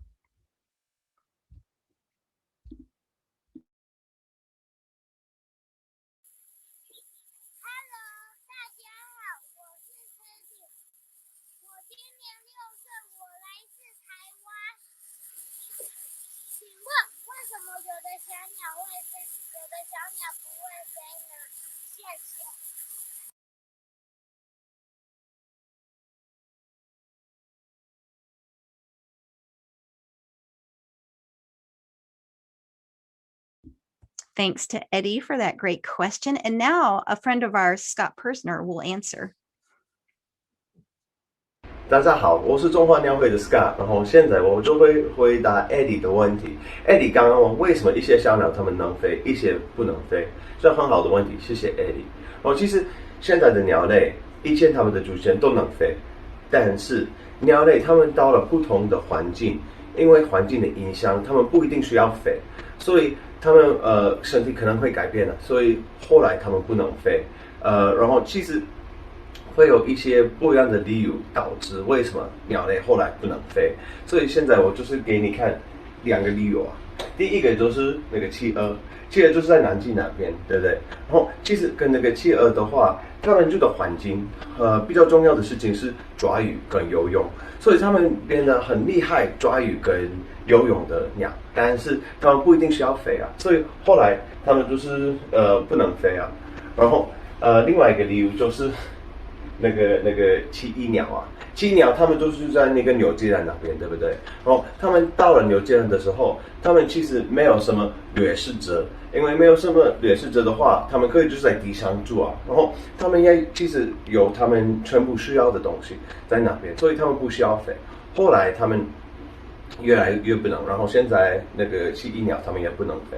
然后其实这是两个理由而已啊，但是其实在世界上有60种的那个不能飞的鸟，不管我们还是爱着全部的鸟，对不对？然后我就要说谢谢大家听这个答案，然后国际候鸟日快乐，然后现在会换到英文，好不好 ？Okay. Hi everybody, my name is Scott from the Taiwan Wild Bird Federation, and I am here to answer Eddie's question. Eddie's question was, why can some birds fly and some birds can't? And so actually, in the past, all birds could fly. However, as birds went to certain environments, they didn't necessarily need to fly, and so they eventually adapted and evolved so that way they eventually didn't fly. Now, there are many different reasons for this and how this happened, but here I'm going to give you 2 examples of birds that can't fly. And so the first is the penguin, and now penguins are in the southern hemisphere, and so penguins, it's more important for penguins to be able to catch fish and to swim, right? So they got very, very good at being able to catch fish and be able to swim, but that also meant that they didn't need to practice and continue to be able to fly. So now no penguins can fly. And also we have the kiwi. Now when the kiwis are in New Zealand, right? So when the kiwi ancestors reached New Zealand, they found the area that didn't have any predators of the kiwi. So there was nothing trying to eat it. So they didn't have any reason to try and need to fly away. So the kiwis eventually evolved for life on the ground. And so because of that, they also cannot fly. Now, actually, in the entire world, there are 60 species actually which cannot fly bird. And so I hope that we can appreciate and love all of them. And I just want to say thank you for the opportunity to give this response, and happy World Migratory Bird Day. Bye-bye.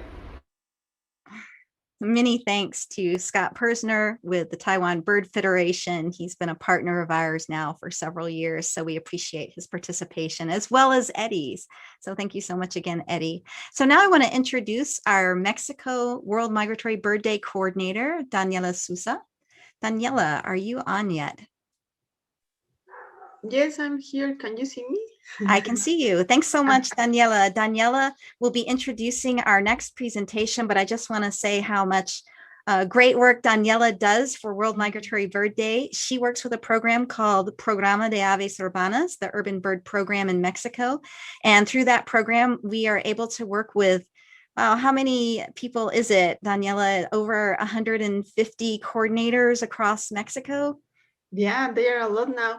And last year we started also in Latin America, in other countries, they start to get into that program. So it's great.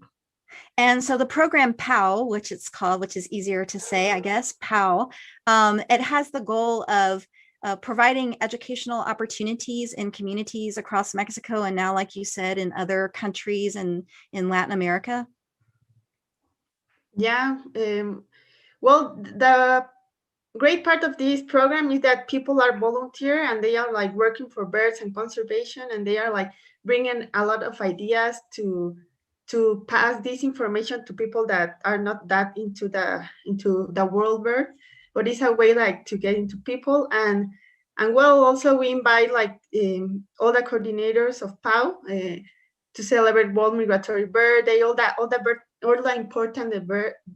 important events, sorry, that are happening annually. So yeah, that's great how people are involving and how people are bringing a lot of ideas and getting into this program. And so I'm really happy what is happening with this.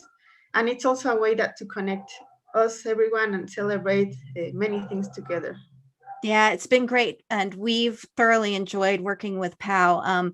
The program is really dynamic. And so the coordinators out there, I just want to say, I know some of them are watching. I want to say thank you so much to them for all their great work in their communities, bringing the word about birds to youth and adults, and sharing World Migratory Bird Day, as well as, like Daniela said, other activities and events. And there are a lot of them and a growing number of them, which is great, because what we want to do is motivate people to learn about birds, to help them, to protect them, and just to have a passion for them. So I'm going to turn it over to you, Daniela, and I think we'll be switching to Spanish now. So for those of you who are listening and are English speakers, again, we have translation going on. You just need to look on either birddaylive.com or on our Facebook page at Environment for the Americas, and you'll see both the English transmission and the Spanish transmission. So thank you so much, and I'm going to turn it over to you, and I believe our presenters from Morelia. Thank you, Susan. Bueno, pues. Well, I am very excited to introduce the next speaker. As Susan was saying, our next speaker comes from Morelia. He is part of the Urban Birds, the program of Urban Birds program. This volunteer program came from CONAVIO, the National Commission for the Knowledge and Use of Biodiversity in Mexico. And well, it is a beautiful program, full of people, full of passion. And well, we have one of our coordinators, volunteer coordinators here, Adrian Gutierrez, who is one of the most passionate person alongside his team there in Morelia, and they bring a lot of good ideas. I'm sorry, I was about to speak English to the program. So he's going to introduce and he's going to present a very beautiful workshop for children. So any children there, please log in and participate. I'm going to yield the floor to Adrian. So thank you very much for being here. Thank you, Daniela. Thank you for the invitation. We're very happy to be here. I'm going to start right now with the activity. I'm going to share my screen. Just give me 1 second. And there you go. There you go. Anyone confirm me if they can see if you can see my screen? Yes, I can see it. All right, perfect. All right.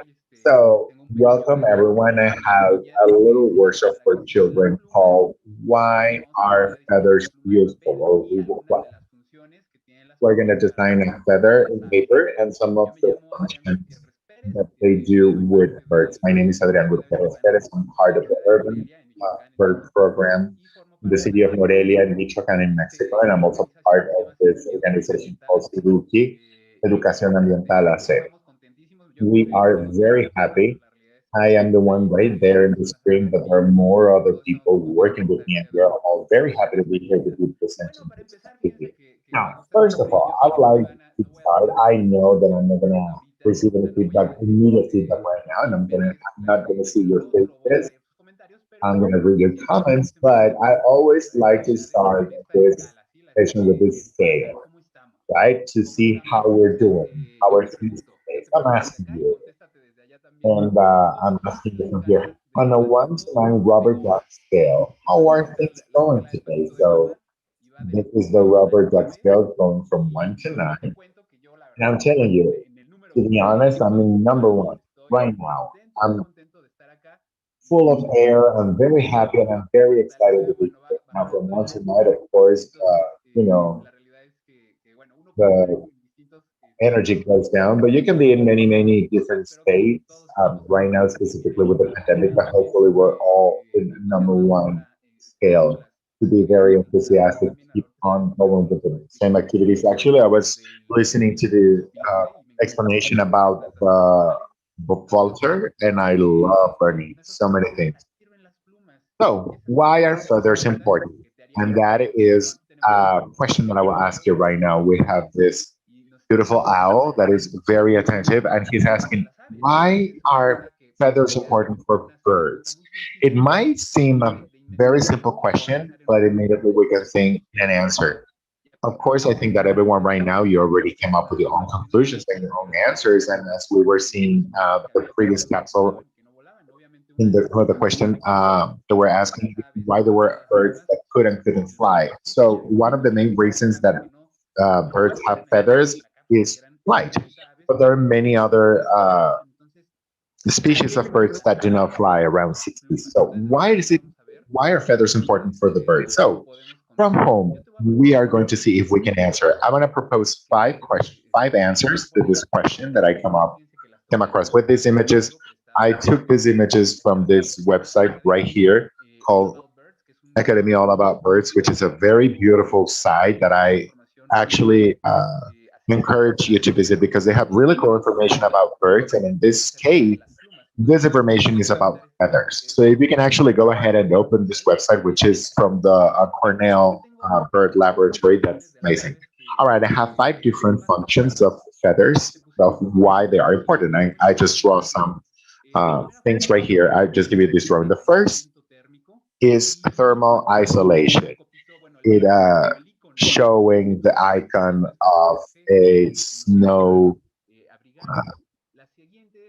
snowflake here. The next drawing is a little drop and also tells us that feathers are waterproof, meaning water cannot make the skin of the bird wet. The third one over here is, so I'm going to give you some example, is very interesting and it's beautiful, which is mating rituals. And we have this admiration sign. Probably you know that this symbol means it's something that is surprising, something that it's that catches your attention.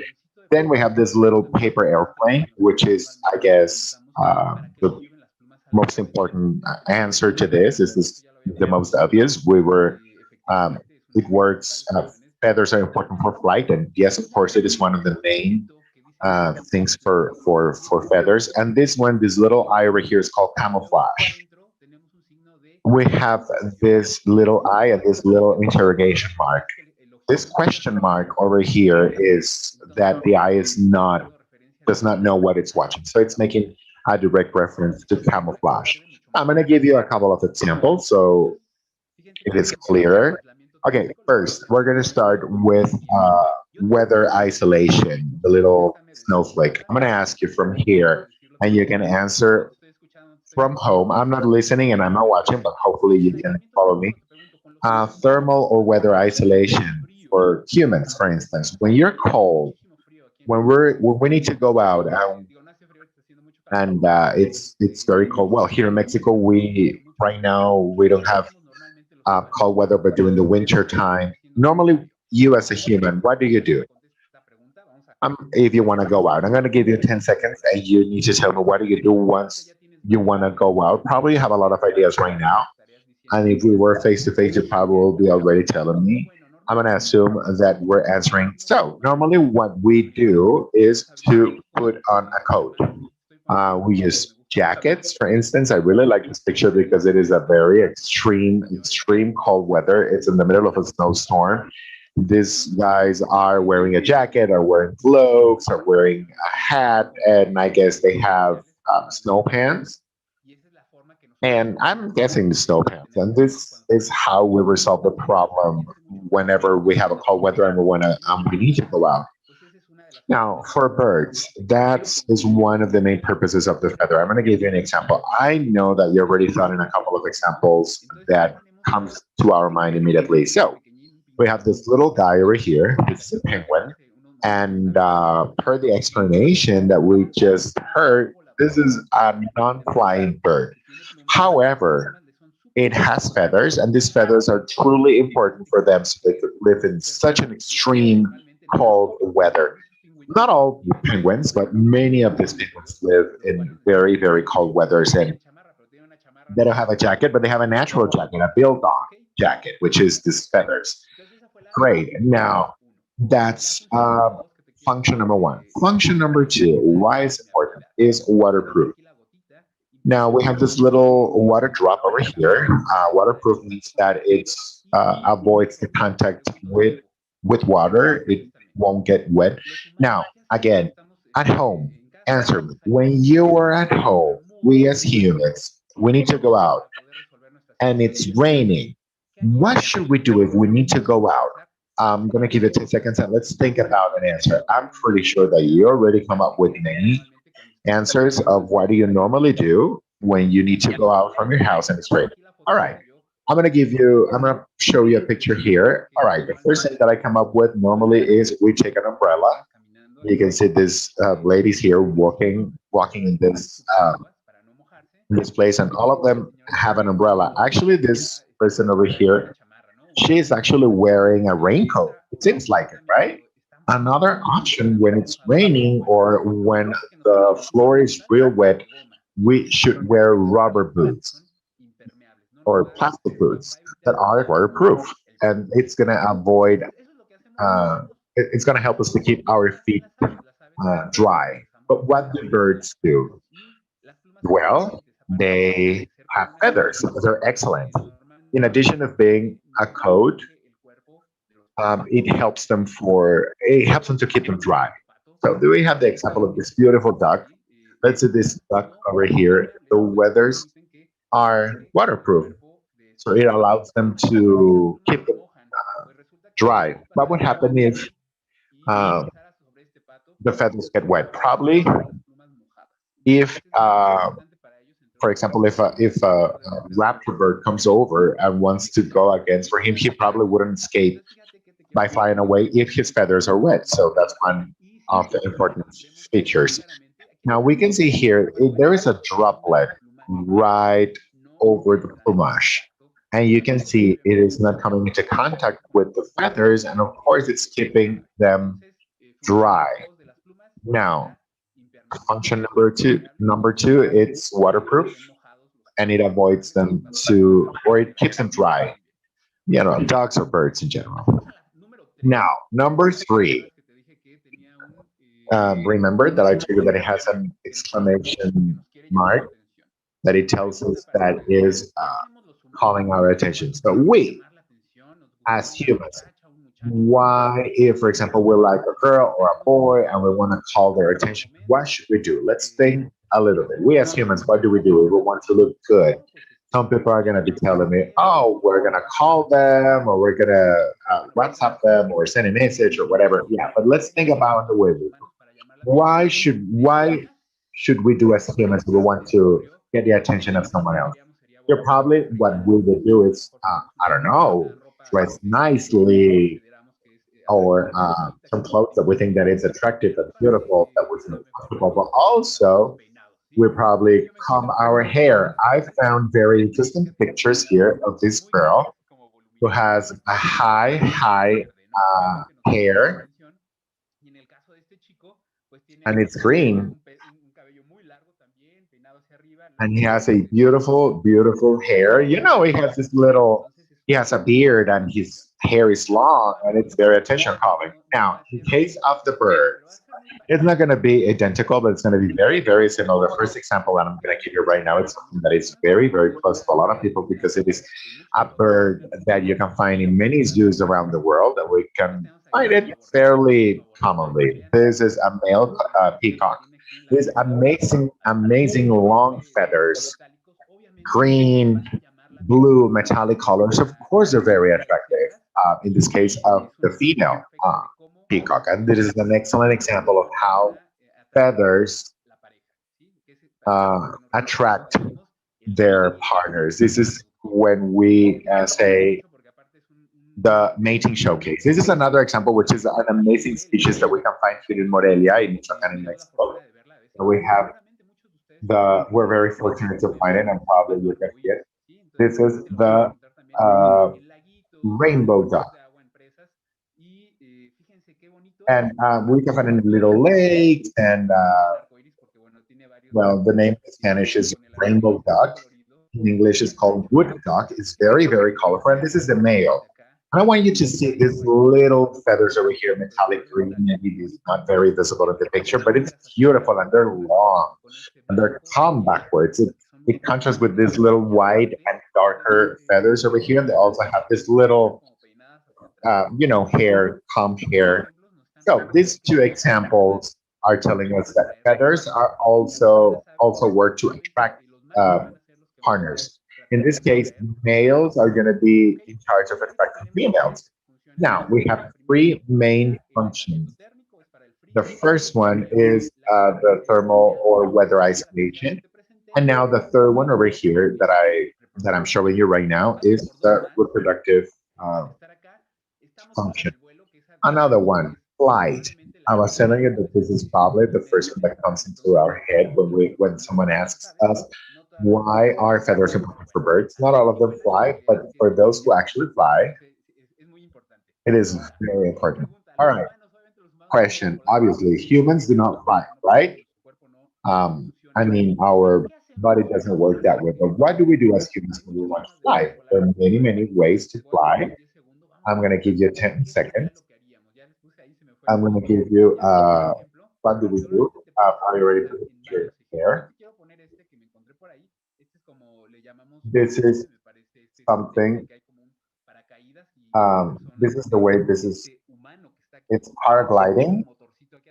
Paragliding is something, this human is rear, and it has a little engine right in the back, and it's flying. Or if we want to fly, we'll probably jump in a plane, or maybe a helicopter, a balloon, a hot air balloon also as well. There are many ways that humans can actually soar to the sky. But obviously with birds, I really think there are many examples. I'm going to give you two main examples, which for me are quite important. I was showing you this hummingbird. The hummingbird is one of the most group of birds are fascinating for me, are amazing at flying.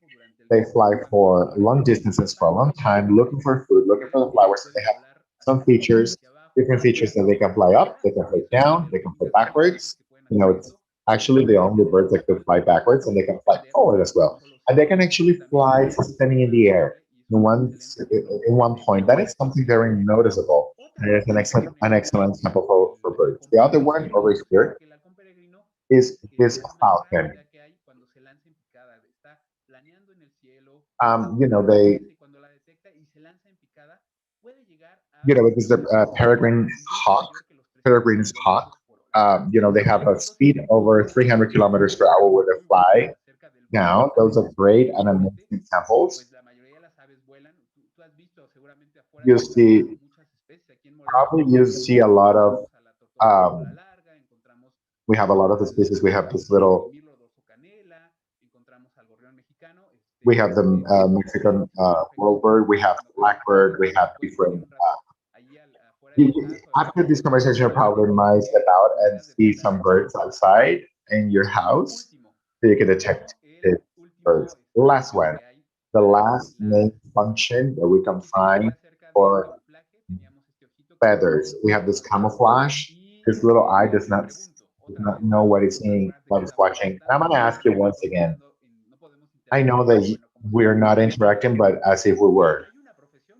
There's a profession, many humans, they need to wear camouflage. We need to wear some clothes or attire that needs to be hidden and confused with our environment. I'm going to give you this example. Probably there are many professions, many jobs, but this job particularly needs to wear camouflage clothing. What will be this? I'm gonna give you a tip. The word of this job starts with the letter S. Now, what would be this job where people need to wear camouflage? I'm gonna give you a couple of seconds. Probably you are already thinking of it. You might be thinking, okay, this could be this, it could be that. And well, that's it. I'm gonna give you the answer. Well, the first thing I thought was soldiers, right? Soldiers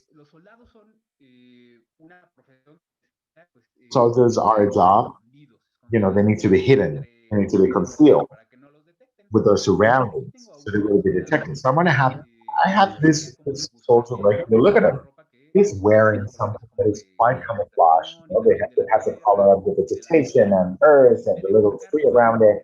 And right at the top, he's wearing some little, branches and grass and so he couldn't be detected in the environment. So this is an example of camouflage. There are some other jobs, for instance, that we love bird watching. Sometimes we need to wear clothes that are demure, some colors that could be hidden in the environment. So that birds, when we're walking through the forest, couldn't detect us and we can watch them without annoying them. So this is an example that I'm giving you. Soldiers, probably there are many other jobs that we need to be camouflaged, but now in terms of, for birds, we have three examples here. But these three examples I really love them, and I think that you'll find them amazing. First one, this is an amazing bird that is called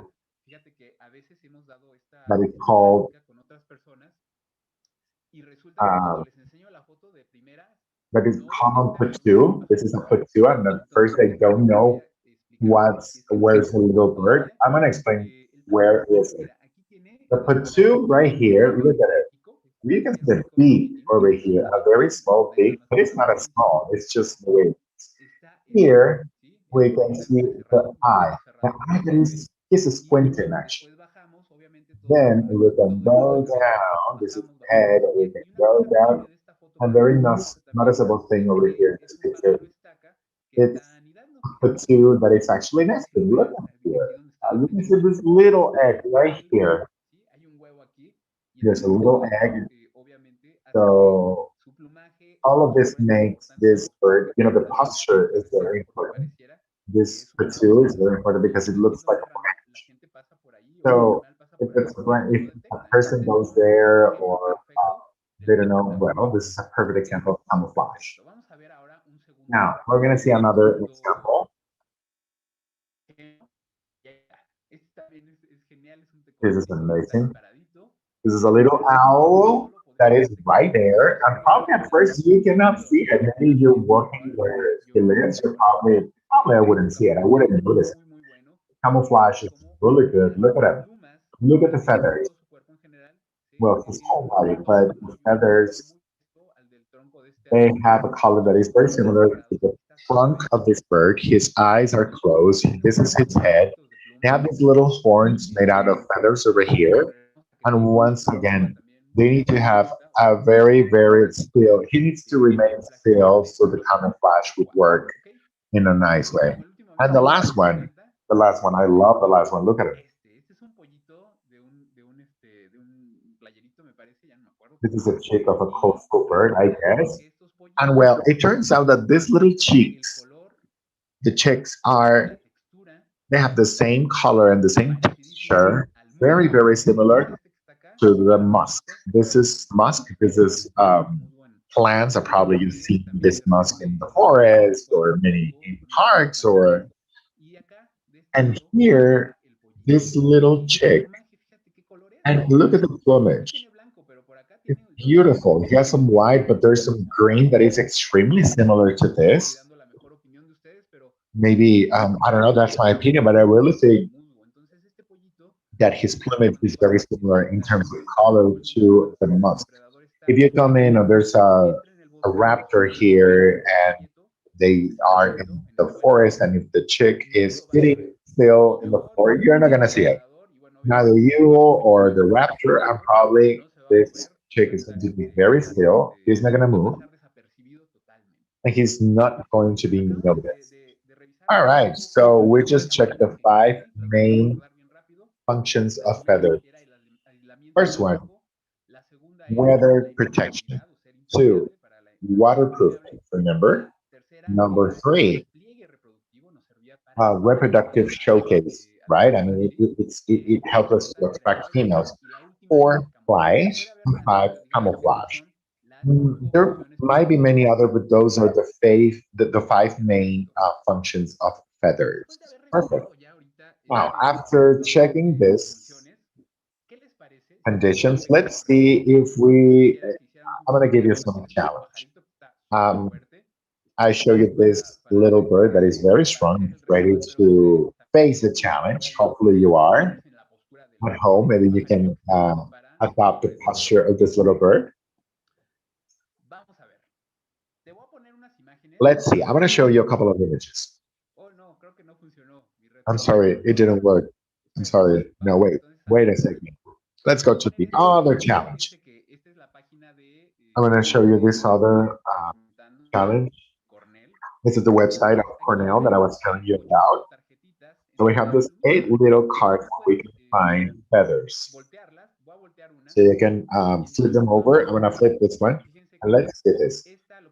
Look at this. What we're going to see right now is we're going to see if we know why the feathers work for each and every of the birds. The first one that I'm showing you right here is a pink, beautiful feather. We can think of a couple of pink birds in Mexico. We're going to see it.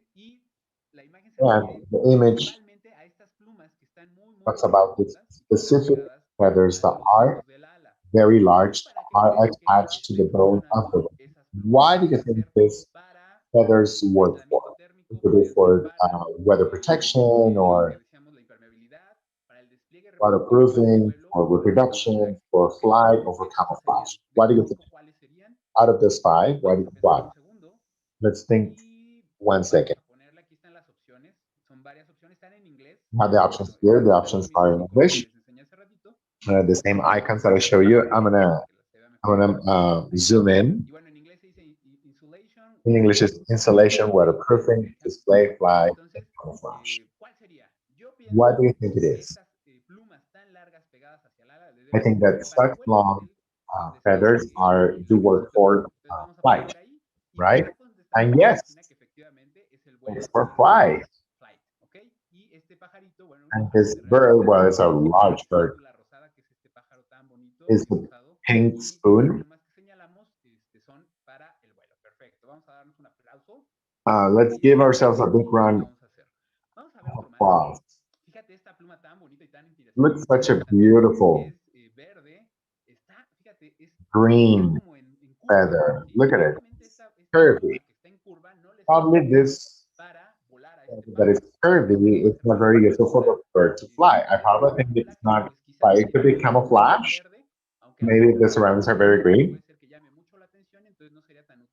But since it shines, it might not be used for camouflage. It could work for insulation. I don't think so. Or it could be waterproof. And it might be waterproof. Let's see. And the other one, reproductive display.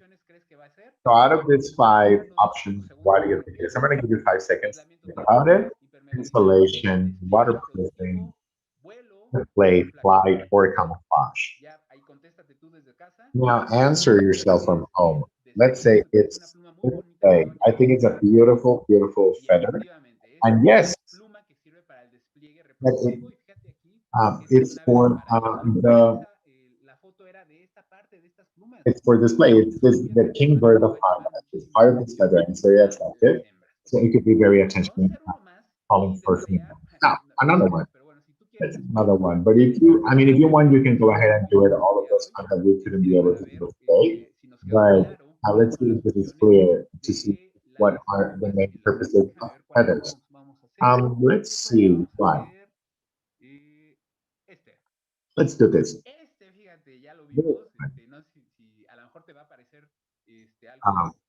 We saw it already, and I think it's something that we saw here. This metallic green, white stripes, as if it's combed backwards, as if his mom combed his hair. Probably, I don't know. I'm gonna say this is for relation. I don't know. Probably some feathers have a double function, and of course it happens. Should it be waterproofing? Maybe yes. I already know what the species, and yes, it's a water species. Would it be for a reproductive display? Yes. They're very attractive, so that might be another reason. If they were for flight, well, I don't think so because this is not on the wing, it's more on the head. However, camouflage, I don't think so because they're very attractive. They're very shiny. So I'm gonna click on display,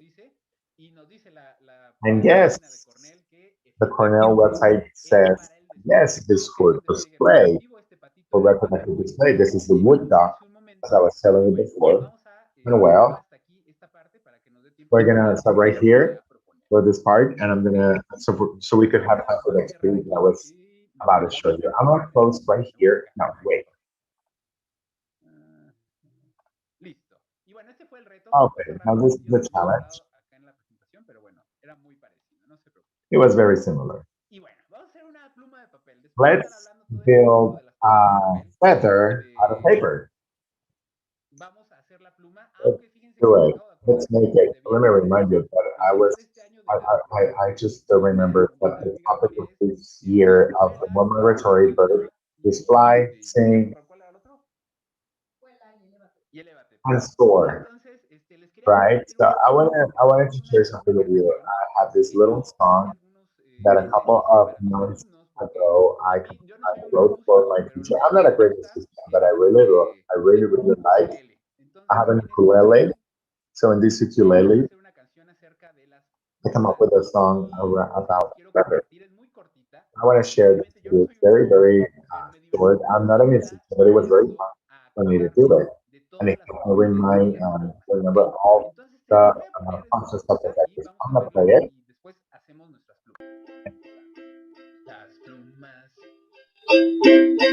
Tienen muchas funciones como aislamiento térmico para que los pajaritos no se congelen. También son impermeables y son útiles para llamar la atención. Y por ellas es que podemos volar.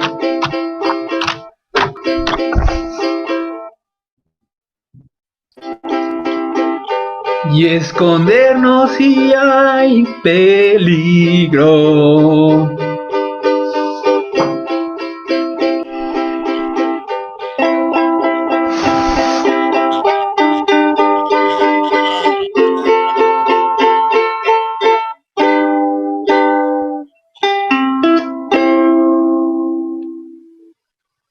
Listo.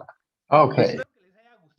Hopefully you liked this, or probably you had fun. And this is a strategy to remember this.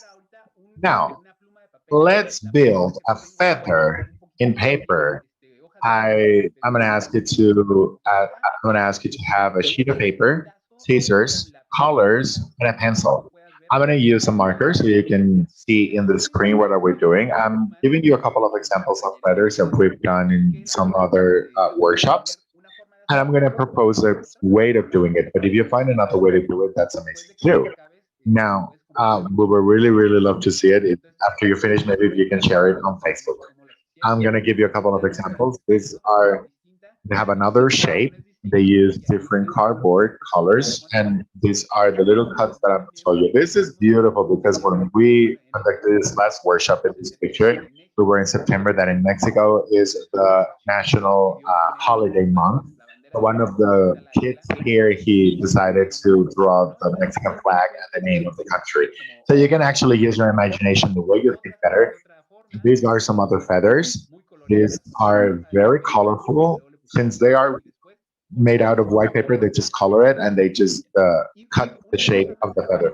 One thing before moving forward, I wanted to tell you why can you use the feathers? For example, you can use it for a present over here. There you go. You can make your own feather, and maybe you can frame it on a little on a frame.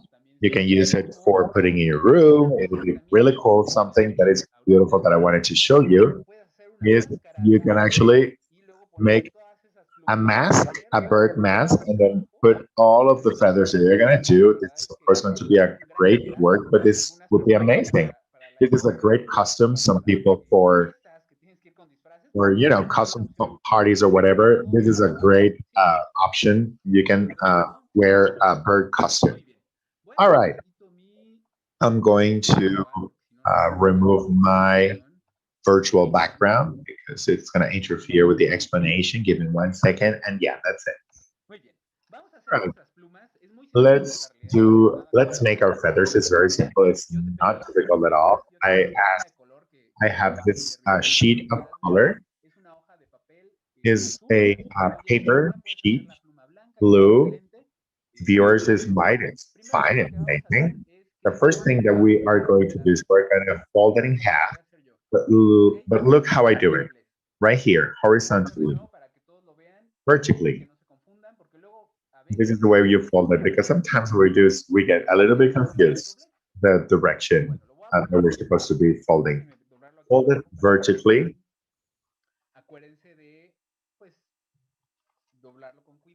Remember to be very careful. I'm opening it once again. Close it, open, close it. All right. Now, next step. I'm going to use a red marker so you can see it on the screen, but you can actually use a pencil at home so you can draw the feather in the sheet of paper. So I'm going to do it very fast right now and I'm going to show it to you so you can see it. This feather is going to be a very large feather, but if you want, you can play around with the size of the feathers. This one right here. I already draw it, so the only thing that you need to do is you only need to draw half of it. You don't have to draw it completely. All right. Now, look at it. Look how it looks. Now, I close it again. I fold it again. Our feather is already painted here. And the next step is, of course, we need to cut it. Let's remember that you need to be very careful. Scissors are a great tool, but you always need to be very careful when using them. You need to pay a lot of attention. I'm going to be cutting my feather here. If you're following the instructions at home, you probably are already cutting. We're not in a hurry. We're about to finish this session, but you can take your time. Okay, my feather is here. I already cut it. And when I open it, it looks like this, something that is very interesting. I have this piece of paper remaining. What can we do? Well, we can actually draw some more feathers over here, smaller feathers, and then we can use the whole sheet of paper. Don't throw it away. This is a lot of paper that you can use for many other activities. Now, next step, we're about to finish. It's not very difficult. You can do it small or large. This one here is way smaller, but I already made it. The only thing that we did is we're gonna do these cuts. We're gonna give some cuts so it could be a little bit more real, and it actually looks softer when we brush it with our fingers. No, very fast. Be very careful with the scissors, and be very careful of not reaching to the other part because otherwise you're gonna cut the feather all the way. Now, the first thing that you need to do is you're going to have to cut it. I'm gonna cut it more separate between each cut, but at home you can do it very a small cut. Be careful with your fingers. Um, if you can use some security scissors, you know, that it's not a pointy scissor, but maybe a rounded point scissor, it will be nice for our safety. I didn't have any of those scissors at home, but if you just have them, you can use them, but you need to be very careful. I am cutting here on top of it, so you can see the way I cut it, but at home, you can cut it in your table, in your working table, so everything is safer. Perfect. We're about to finish our feathers. Well, our feather. I'm just cutting one, but hopefully you at home, you're doing it. And that's it. We already made the cuts. The part that I really like is this one, when we unfold the feather. Look at it. There you go. Look how it is. All of this part over here is very soft. And obviously, this is an activity that was very fast, but imagine if we need to do feathers of this mask. Well, it might take a little bit more, a little bit longer, but at the end of the day, it's going to be amazing and very fun. And that's it. Hopefully, if somebody made it, please upload your picture on Facebook so we can take a look at your creations. I really, really love what you guys do when you are making all of this.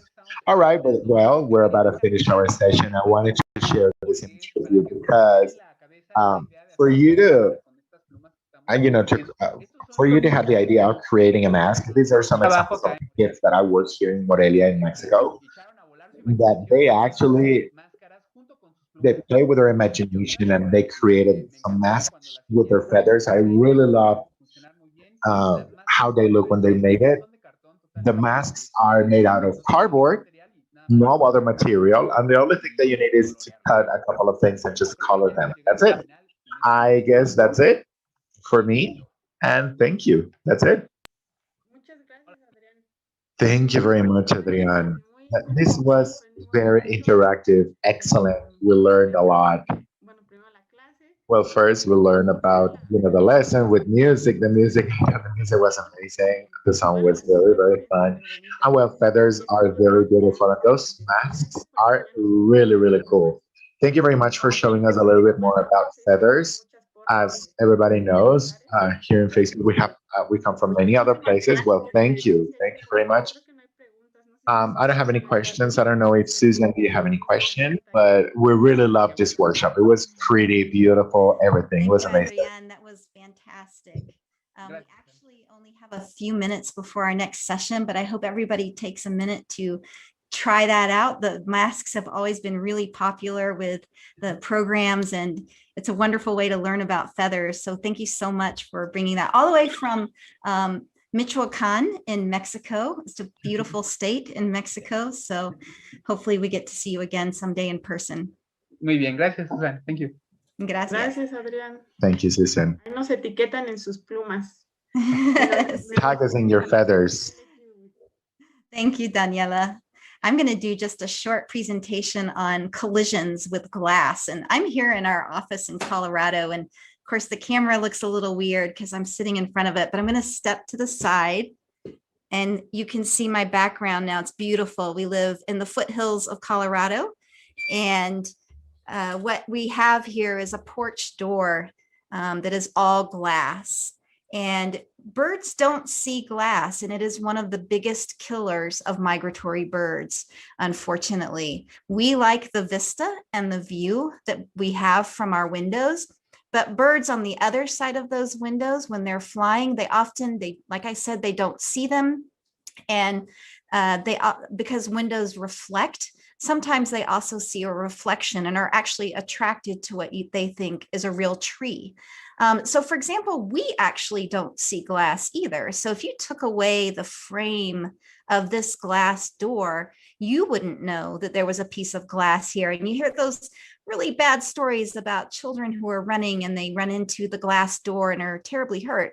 So we also have to make sure that we know where the glass door is. Sometimes you go through a door and you don't know where to push because you don't see the glass. So for birds, again, this is a really, really difficult challenge for them. What we recommend is that you use one of the products that have been created and tested and proven to help birds see glass windows because it breaks up this expanse of glass. And we have a couple of examples here. One of them is called bird tape. And we actually sell it here at Environment for the Americas. But this tape is just a big roll. And all you have to do is take the tape and put it on the window. What you have to do, however, is put it at least 4 inches, just no more than 4 inches apart. So what you want to do is create a striped look on your windows. Now, I know a lot of people don't want to do this. They don't want to break up their windows. But I guess what's important to think about is how can you help birds? When birds hit these windows, it's a big hit. It's like if you ran into it full force, and because they're flying, they're hitting it with their heads. That usually ends in a fatality. I'll show you what this one looks like. This one is a little more visible. It's not like this tape, which is actually kind of see-through, so it's not so visible. But all we're looking to do is to provide birds with some way of seeing the window. And again, you can see how that just breaks up the window, but it's actually not bad because I can still see the mountains through it. So what we want to do is, again, place those no more than 4 inches apart on the window, or use the bird tape to make stripes on the window. The other option is that you can actually go outside and hang cords from the outside of your window. These will blow in the wind and it'll let birds know that there's something there, and it'll also break up the window. You can use any kind of black cord or other cord that might move that you hang down all the way to the bottom of the window. Now, you're going to ask me, why is this window not protected? Well, why didn't we put tape here? We went around this office and we looked at where birds were striking, and some windows just don't seem to be as threatening as others. This glass door, for example, we have not seen a bird near it or striking it. However, if you were to go down our office, you would see some of the other glass doors down the wall here. Those do seem to be problematic for birds near our office, and we have put this tape on those to prevent bird strikes. So what we invite you to do on World Migratory Bird Day is take some of these simple actions that you can use and put to work to help protect migratory birds. They have a lot of threats. I know if you were here earlier and you met Stinky the cat, then you may have learned about how cats impact birds. And then, of course, now we have these windows. So thank you so much for considering making your home a safe place for birds. You can mean a lot in the life of a bird. Now we're going to go to the Smithsonian Migratory Bird Center, and I want to thank the Smithsonian Migratory Bird Center for their sponsorship. They have been the World Migratory Bird Day, which was once called International Migratory Bird Day, was actually created by the Smithsonian Migratory Bird Center way back in 1991. And so thanks so much first to the Smithsonian Migratory Bird Center for being such a creative mind and for developing this program that's designed to connect people to birds and their conservation. And they have a session coming up now. This is a session on careers and sciences. They have one of their scientists who'll be presenting to you about being a scientist, about working with birds and what that means. So I hope you'll join that, especially those of you who might be a little bit older and starting to think about your careers. Of course, we always like to start career dreams early as well. If you're watching us and you're a school or a family who's signed up for World Migratory Bird Day Live, we invite you to send in your comments. You should be able to do that on birddaylive.com. And there's a chat session, or you can do it on our Facebook page at Environment for the Americas. We want to thank you all for joining us today. Last comment is that we will not have Spanish translation for the Smithsonian session. So please, if you are a Spanish speaker, we're sorry about that. It's going to be coming from the Smithsonian, and we won't be able to insert our translation. And many thanks to Claudia and Edmundo for making the Spanish translation and English translations possible. So thank you. I think we can go on and switch over, and I will sign off.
In a couple of minutes, we'll meet our guest and hear all about her unusual zoo job, avian research ecologist. While we wait for more friends to join, you're going to see 2 quick poll questions pop up on your screen. Do you know what an avian ecologist does? Yes or no? And did you know that bird populations are declining? Yes or no? While you take a moment to submit your answers, I'm going to go over the format of the webinar today. First, I do want to say how excited we are to be partnering with the Environment for the Americas, who is live streaming this program on their website to continue celebrating World Migratory Bird Day. Today's program will be about 40 to 45 minutes with an additional 15 minutes at the end to answer as many questions as we can. The webinar is live captioned. You'll want to locate that CC button at the bottom of your screen for those to appear. And you will also see that today we are providing American Sign Language interpretation. If you run into trouble viewing these services, please message us so that we can have a team member assist you. Remember that today's program is a webinar, so we cannot see or hear you, and nor can you see or hear each other.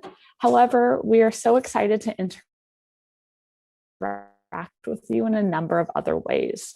As you already saw, we will be issuing a few polls throughout the program. And additionally, you will see that the Q&A is open as well.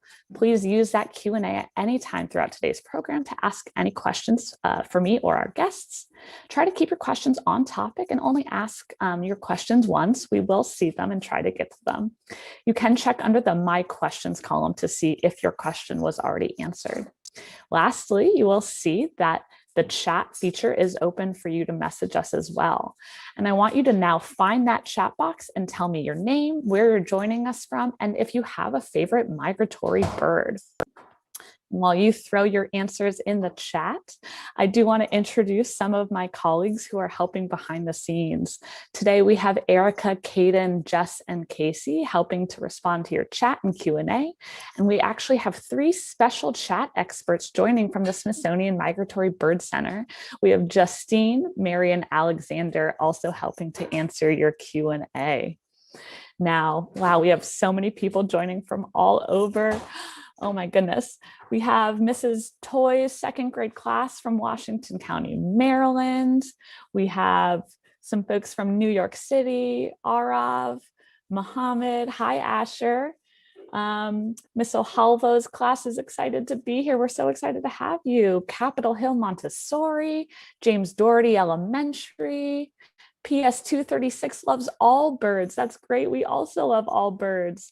Naomi from Massachusetts, Jacqueline from Connecticut. Hi, Leah from Dublin, California.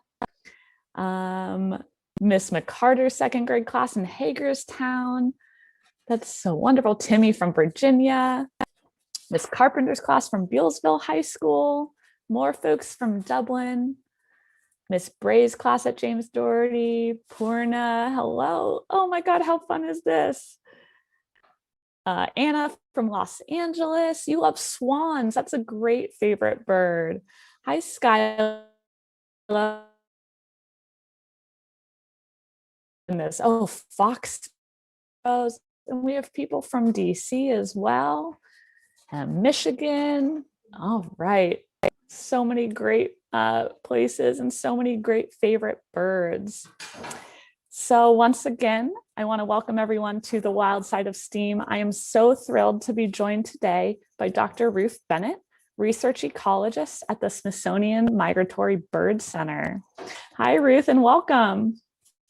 Hi, Shelley. It's so nice to be here. Hello to everybody that's joined in. I'm Ruth. I use she, her pronouns, and happy World Migratory Bird Day. Wonderful. Why don't you start by telling us what it is you do for the zoo? Yeah, so I'm an avian research ecologist, and not everybody knows what that means, but we can break it down. So avian just means birds. So I work with birds. Research means that I study birds. And ecologist means that I study the interactions between different things in nature.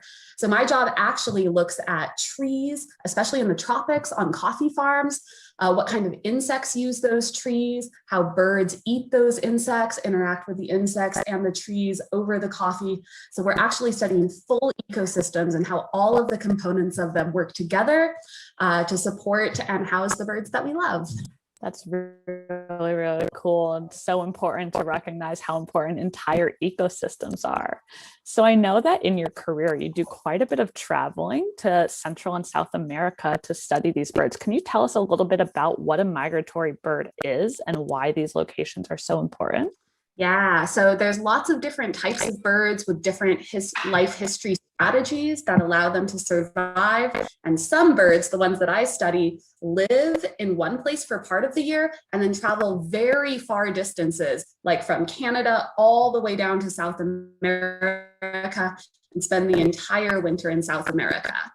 So those birds we call migratory. The reason they do that is because food resources are not equal all over the planet at all times. So when it's our winter up here in North America, a lot of those insects that they eat go away, they die, they go underground, they go into the trees.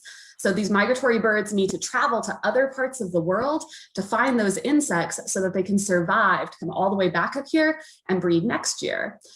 So because of that, I do a lot of travel too. I study birds on both sides of their migratory journey. So here in the United States, I work around Pennsylvania and in New York, studying birds while they're nesting. And then in the fall, when they take off, I also get on a plane and travel down to Central and South America and study the birds where they overwinter, primarily in coffee and cocoa agroforestry systems, which we'll talk a little bit more about. Yes, I'm so excited to learn more about these.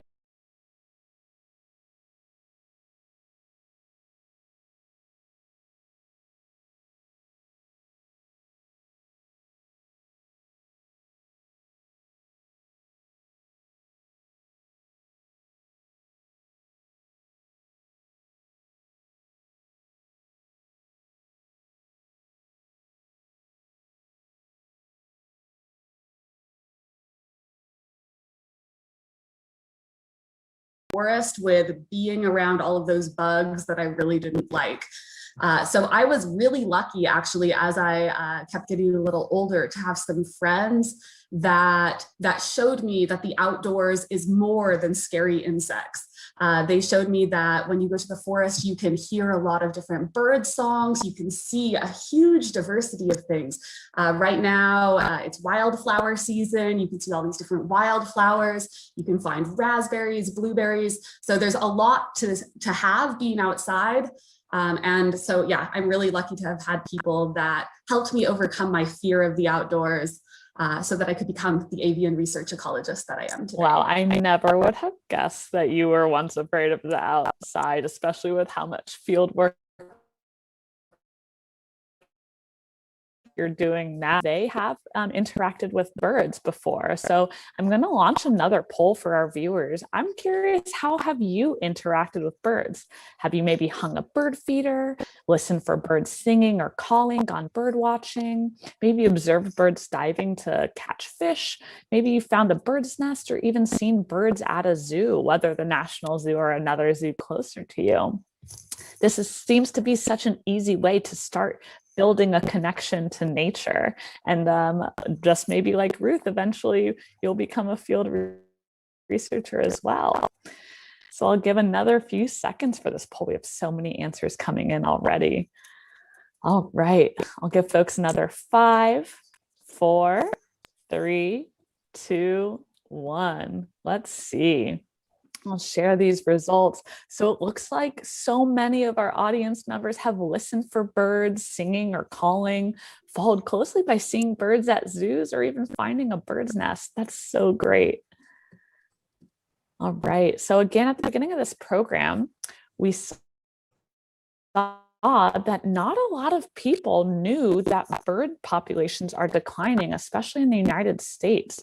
Can you tell us a little bit more, Ruth, about why birds are declining? Yeah, so our center has been involved in some research that has shown that since the 1970s, 3 billion birds have been lost from North America. That's a crazy number, right? It's hard for me to think about how many birds 3 billion birds is, but it's about 25% of all of the bird individuals that would have been alive back in 1970 no longer exist. Lots of reasons that's happening. But one of the things we found is that if birds are migratory, like the ones I study, if they breed in one place and travel long distances and overwinter somewhere else, those birds are the ones that are most likely to see threats and going through population declines. And there's a lot of different reasons for that. One of the primary ones is habitat loss. So birds need specific food resources, specific shelter and nesting sites in order to survive. And as humans take over the planet, as climate change is accelerating, those habitats are becoming smaller in their patch size and less frequent.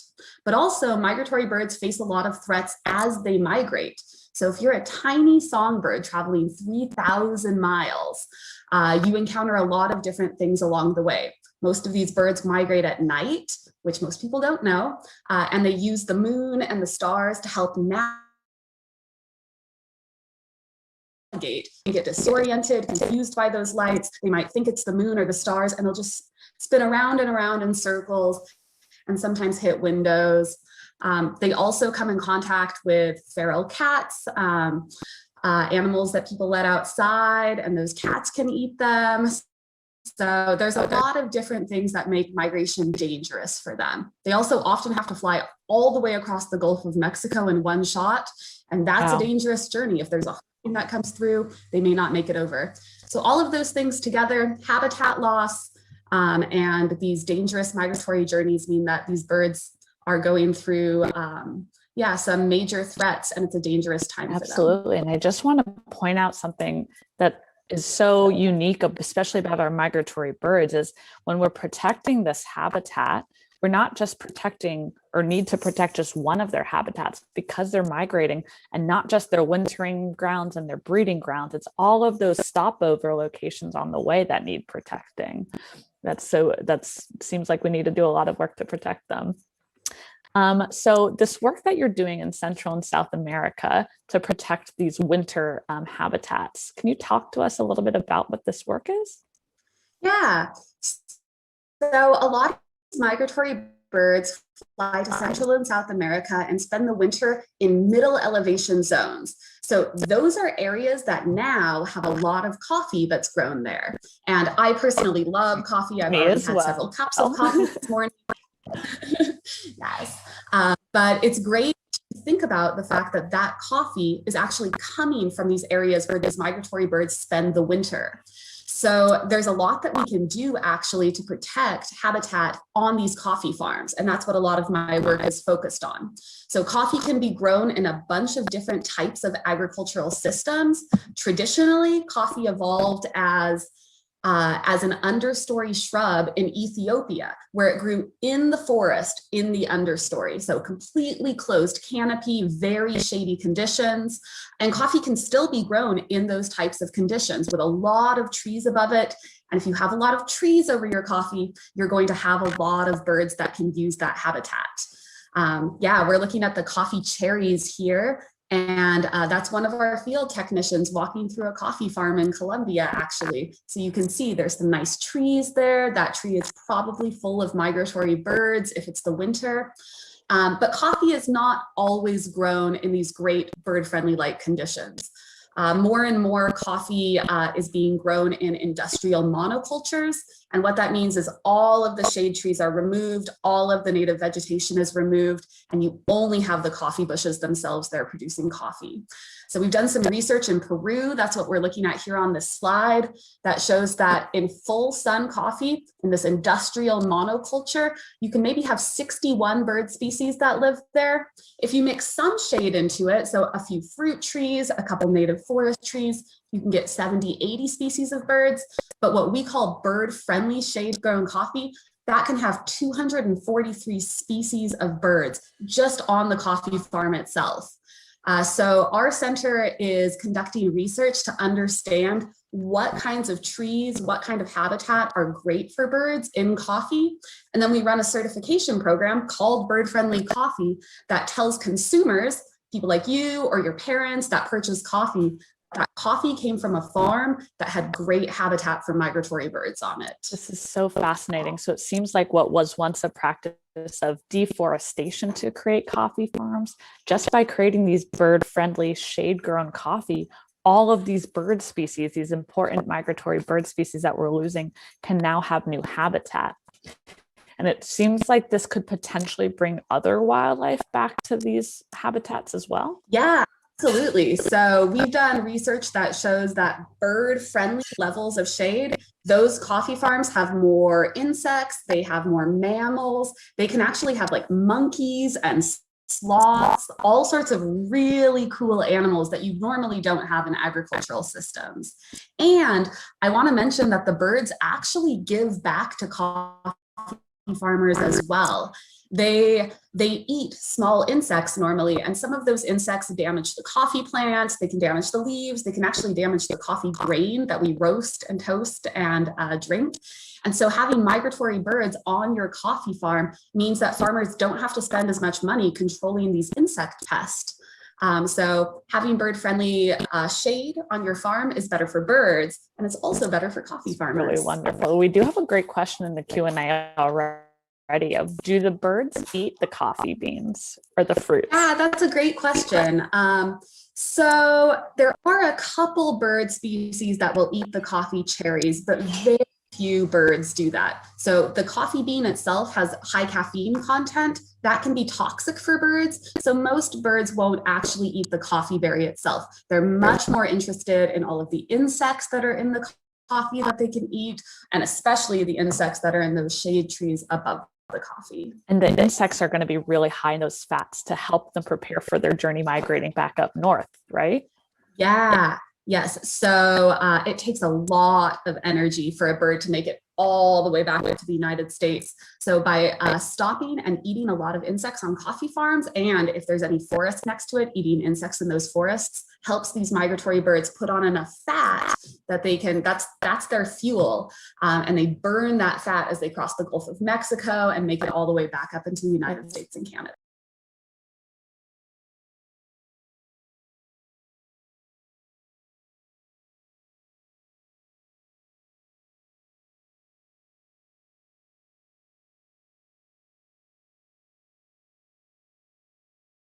Bird-friendly coffee. So check that link. Now, Ruth, I know that you study just a ton of different species of birds, and I actually want to give our audience a chance to pick which bird they would like to hear a little bit more about. So I'm going to launch this poll, and I want to know from our audience, would you rather hear about the migration pattern of a summer tanager or a golden winged warbler?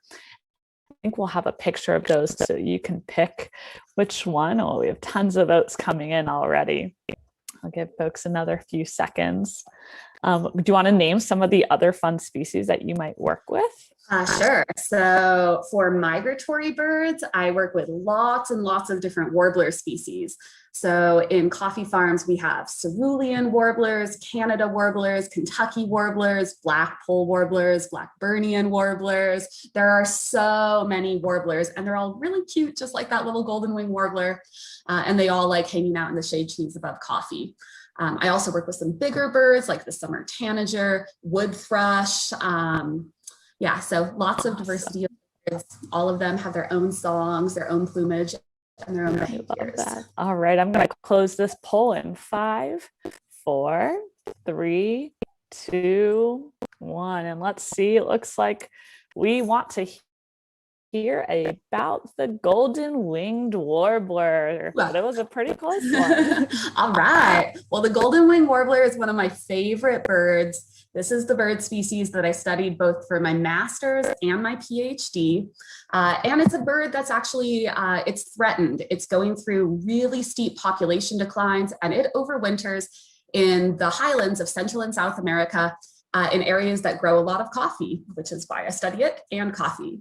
The picture that we're looking at here is a male golden winged warbler. So you can see it's got that black throat patch and a black eye line. And I also study female golden winged warblers, which look a little bit different. They've got some gray on their eye and a gray mask. And one of the things I discovered as I was studying them is that female golden winged warblers spend the winter in different landscapes and different habitats than males. So you might think that they would all be together, the females and the males would want to be together. That's not the case. They're not breeding, they're not nesting when they're in Central America.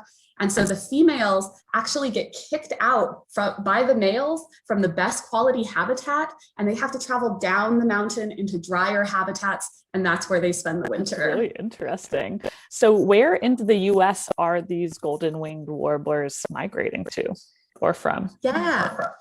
So right now it's migration season. You can find them all across the eastern United States, but they primarily live now in the area around Minnesota in regenerating aspen plantations and wetlands. So there's still a few golden winged warblers you can find in the Appalachians that used to have a lot, but now they've experienced 95% population declines in the Appalachians. So it's pretty hard to find them there now. And what we're looking at here on the slide is a golden winged warbler that I actually caught in Guatemala on a farm and put a radio transmitter on its back, something called a geolocator. And this is its migration pattern. So we caught the bird in Guatemala one year, found it again the next year, took that backpack off, downloaded the data, and this is what it revealed. That bird migrated north, it crossed the Gulf of Mexico, and it bred in somewhere in Minnesota. So you mentioned a couple of these tracking techniques that I would love for you to talk a little bit more about. Obviously, this is the wild side of STEAM. So we're talking about science, technology, engineering, art, and math. So what sorts of technology are you using to catch and track these birds? Yep, we use a lot of different technologies. Some of them are very simple technologies. Some of them are really cutting edge and brand new. So the one you see on the bottom left there, leg bands, that's a technology that we've used to track migratory birds for over a century. So we catch birds in mist nets, which are these big, very lightweight, almost invisible nets. And as birds are flying, they hit those nets, fall into little bags in them, like that golden winged warbler I'm looking at there. And then trained researchers like myself just reach in, take that bird out, and then we can put some bands on its legs. If they're color bands, we don't have to catch that bird again. We can just use our binoculars and we know which individual it is and where it was captured.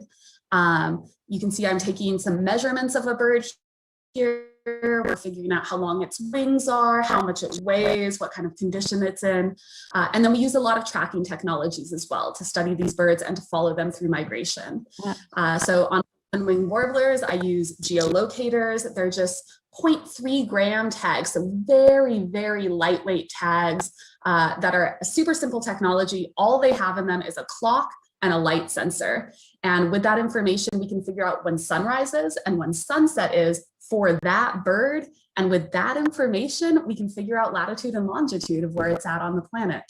But on the right here, you see there's a yellow-billed cuckoo that's wearing a satellite transmitter. So that's a much more complicated technology that transmits continuously to a satellite in space, and we can download the data in real time to see where that bird is, where it's going until the tag falls off or dies. That's really, really cool and sounds like a varying levels of technology and science. And I do just want to point out that I think we have a lot of friends who happen to join our Wednesday webinar too with Dr. Brian Evans, and they might have seen some of this banding.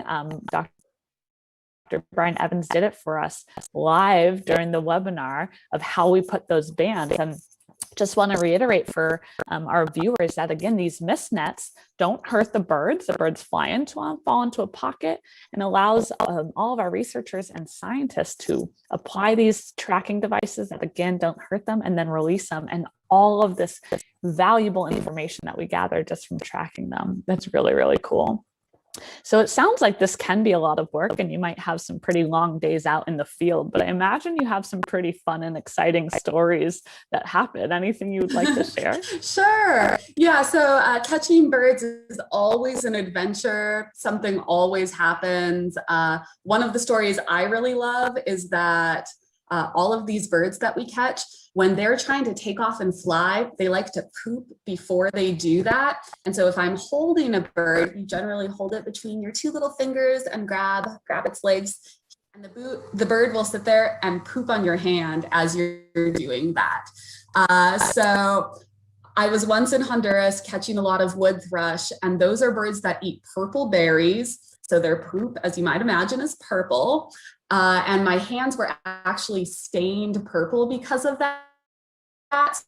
So I could wash it off. So later that day, somebody asked me where I got my nice nail polish. And I didn't have the heart to tell them that it actually just came from the bird poop. That is something that we have really learned a lot of through this series, is how important poop is to a lot of zoo careers. It tells us a lot, especially about what the animals eat. But what a funny little anecdote. And I do just want to note that Saba must have joined us for our Wednesday program. They noted that the bands are like bracelets. Exactly. They don't hurt the bird. It's just like wearing a bracelet, so that we can identify them from such a big distance. That was really great. And just another follow-up question from Jacqueline. They wanted to know about how you attach the trackers to the birds. Yeah, so they're kind of like a little backpack. So we have the tracker itself, and then I typically glue 2 bands of actually of bracelet wire. That's what we use to attach these birds. We use a bracelet wire that you can buy at any bracelet store, even at Walmart or Hobby Lobby, anything like that. So we create 2 little loops, glue them to the transmitter, and then we put that around the legs of the birds. So just like us, birds have legs, and then their stomach or waist area is a little bit skinnier. So we can move both of the bracelets above their leg joints, and then they tuck right in there, and the bird will carry that around until we take it off, or in some cases until the tracker falls off. Very cool. That was a great question. And there's another question here following up from Kavan. Sorry if I say your name incorrectly. Where do golden-winged warblers migrate? So we mentioned that you said the Minnesota area, and then where specifically in Central or South America were you finding them? Yeah, their overwintering population is mid-elevation areas from eastern Guatemala through Colombia and Venezuela. So the majority of the population, actually, we know now that golden wings have 2 distinct populations. So the birds that breed in Minnesota all go to Central America.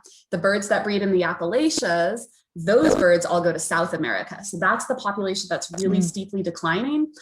So if you find a golden winged warbler in coffee growing areas of Colombia or Venezuela, that bird almost certainly bred in Pennsylvania or New York or Vermont.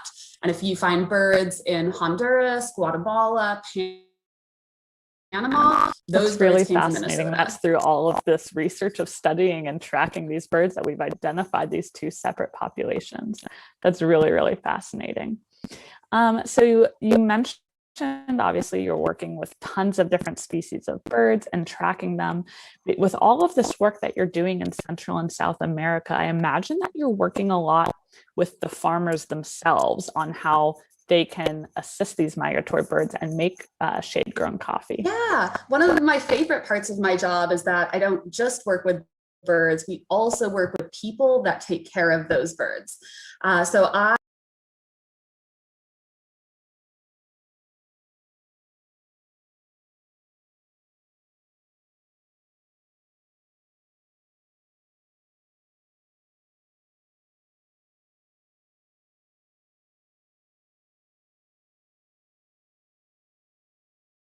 also has some great forest on it.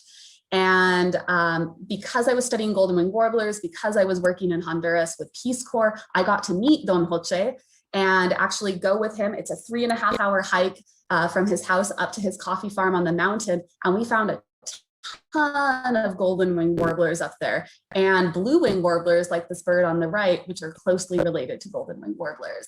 And Don Jose loves the migratory birds. He always had stories for me every time I would come and visit him about what the birds were doing, which birds were fighting with other birds, which birds had crazy populations coming through. So he knew everything about what was happening with wildlife on his mountain. And the reason golden winged warblers were on that mountain is because Don Jose and his neighbors had protected habitat for them. So the coffee that's up there is all bird-friendly levels of coffee. It's what we would call rustic shade. There's forest next to it. It has a ton of native shade trees, primary forest trees in many cases that are mixed in with the coffee. And because Don Jose protected that habitat, that's why golden winged warblers That's are found. so wonderful. And I know we have a ton of students joining us from various classes today.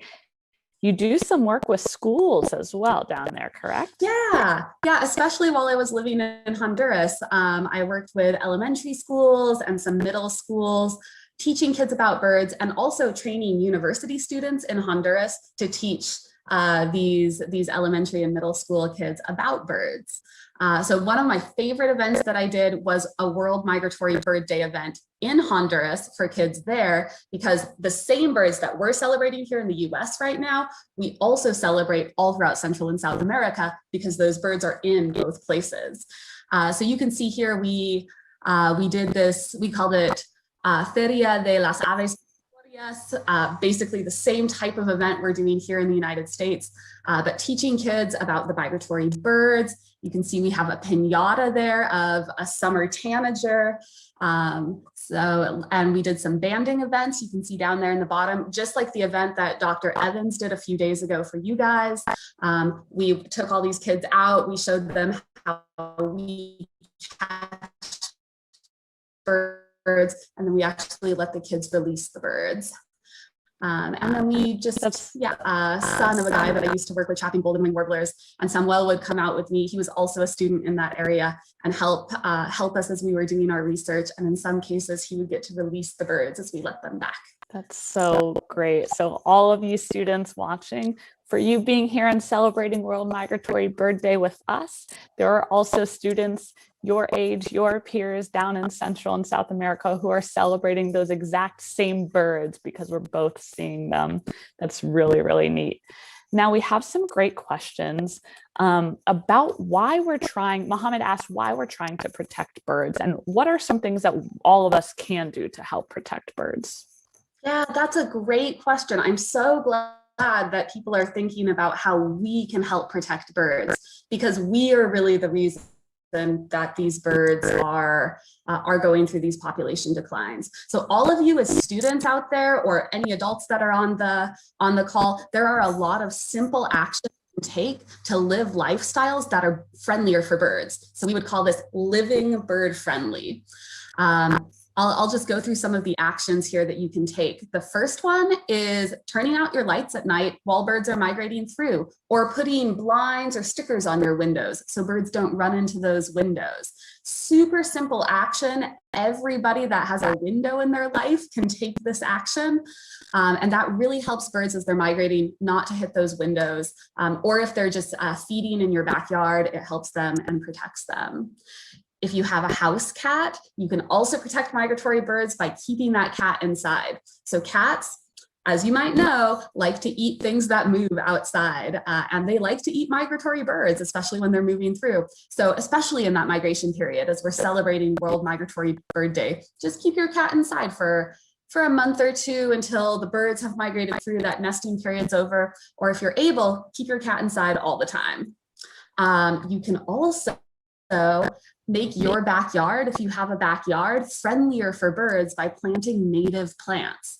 So outside in people's yards, we like to have flowers, but there's a lot of plants that are native to your area that are also beautiful, have flowers, are ornamental. Those plants have better food for birds. They have higher quality berries that they produce, and they have a lot more insects that hang out on them. So native plants really help birds, especially as they're migrating and need that protein source to continue on migration. If you're managing your backyard, you can also help birds by not putting out pesticides. So pesticides or spraying anything, that kills the insects that those birds eat. And birds need food in order to survive, feed their babies, and continue migrating. You can also help birds by drinking bird-friendly coffee. So as we talked about earlier, our coffee can come from places that provide great habitat for migratory birds during the winter. So if you purchase coffee yourself, if you drink coffee, or if you have someone in your life that really likes coffee, tell them to buy coffee that has the bird-friendly label on it. It's easy, you can find it in any Whole Foods, you can find it on our website. And that coffee really, 100% of the coffee in that bag came from a coffee farm managed by somebody like Don Jose Mendoza, who is creating and providing great habitat for migratory birds. Another simple action you can take is using less plastic. If you use plastic water bottles, think about getting a water bottle that you use over and over again. If you're out walking and you see plastic water bottles or any trash, you can pick that up and clean it up, and it creates lakes and beaches and areas that are better for birds. And finally, one of my favorite actions is you yourselves can go out and watch birds and record your observations on a platform or in a cell app like eBird. So no matter what skill level you have with birds, even if the only bird you can identify right now is a crow, you can go out and watch those crows, count how many crows are in your area, and put that into the eBird application. And all of those sightings together go to help scientists at the Cornell Lab of Ornithology figure out where birds are for the entire year, and that helps us figure out where we need to work to protect them. So these are 7 simple actions that you can take to live more bird-friendly. That's so great. And I know that Jess popped our website into the chat for you to explore these 7 simple actions a little bit more in depth. We do have a great question too. What is the bird-friendly symbol that folks can look for on coffee for that certification? Yeah, so I think we probably have something we can share here that shows the symbol, but it's a square. It's normally blue and it says bird friendly on it. And it has 2 little birds flying and 1 tree. So, it's protecting tree habitat for birds. Wonderful. Yep, that's the symbol there. Bird friendly, Smithsonian. That is the label that you look for on coffee bags. And if you can't find it on the coffee you love, you can ask the people that sell that coffee, whether it's at a grocery store or a roaster or a coffee shop, that ask them to carry bird-friendly coffee because they can find it. That's so great. And again, I think on that website as well, you'll be able to find that resource so you can find roasters or coffee shops near you that do sell bird-friendly coffee. And additionally, in that on that website, you can also put in your zip code and find what plants are native to your area, so you can plant native plants to keep your backyards or your front yards bird-friendly. That's really, really cool. So now, after going through all of these awesome actions that everyone can take to help protect these birds, I do want to hear from all of our friends watching. What will you do to help birds? Are you going to help to keep your cats inside, apply decals to windows, plant these native plants? You can choose organic produce, drink bird-friendly coffee, reduce, reuse, recycle, or maybe even help clean up your neighborhood. I'll give you folks a few minutes to answer those questions, and you can select all that you think you'll do. I know I'm going to try to do most of these. And while we have them answer that, Ruth, do you have any advice for young people interested in getting started or learning more about this field? Sure. So this is a great question because we really need everybody to work to conserve migratory birds. This is a problem it's big, it has a lot of different reasons why it's happening. So no matter who you are, I would challenge you to think about what you like and how what you like can help migratory birds. So for example, if you're somebody that loves animals, then teach yourself, download the Merlin app. It's a great app. It's free. It's developed by Cornell. It will help you identify the birds in your area. So figure out how to start identifying some of these birds. And as you do, start sharing those observations. Yeah, this is the Merlin app right here. So you can choose what size the bird is, what the colors are, and then it will provide you photos of birds that are common in your area right now. And you can select which one is the bird you're looking at and read a little bit more about it. But if you're somebody who, say, you don't really love animals, you don't want to look at birds yourself, but you really love computers, be a computer person. We need people who understand science and math and numbers and can run statistics about what bird populations are doing. So even if you don't want to be the person that's going outside yourself and looking at birds, you can use any of those skills to do something that will help birds. If you're somebody that loves talking to people, if you have a lot of friends, tell your friends bird-friendly stories. Tell them about how their coffee and their coffee purchases can impact bird populations. Tell them about how keeping their cats inside can protect birds during migration. So no matter who you are, there's something you can do to help migratory birds. And I think this is really important because birds are for everybody. Birds are not just for scientists. Birds are not just in a zoo. They're not just on a coffee farm. All of us can see birds anywhere at any time. And we really want to make the field of bird watching and bird conservation more accessible. We want this to be something that everybody, no matter who you are, can get passionate about and can learn to enjoy and can contribute to. I love that. And we have some great comments coming in. Arav's just said that birds are important to us. They absolutely are. And Mohammed said that he's going to try to do all of those actions to help protect birds. And Ruth, I just want to reiterate everything that you just said, talking about there is a role for everybody in bird conservation and all wildlife conservation. And that's just the goal of this webinar series, has been to expose everybody to the diversity of careers in conservation, that you don't need to be a field researcher. You could be really great at computers or really great at math or great at communication and still play such an important role in conservation. That's so great. Now, Ruth, we have a ton of wonderful questions coming into the Q&A if you are ready for them. Let's do it. All right. So starting off, Lisa wanted to know, why do birds migrate? Why can't they just stay in one maybe more warmer spot year round? Yeah, so actually in those warmer spots, like all throughout the tropics, there are lots of birds that just stay there all year long. But up here in the northern latitudes, we have these strong winters. Those winters mean that there are seasonal fluctuations in resources. So berries and fruits and seeds are not available there all year long. But when they are available, they're super abundant. And so birds have developed this strategy of migrating. They spend the winter in the tropics where it's a little warmer, where there's more stable food resources, but then they come to North America when we have these like massive explosions in insects and fruits and food. And those big explosions in resources, that's what allows them to breed and reproduce. So it's really costly for them. They need a lot of food to raise babies. And so they migrate specifically to do that, to take advantage of those food resources that are only available for a short amount of time.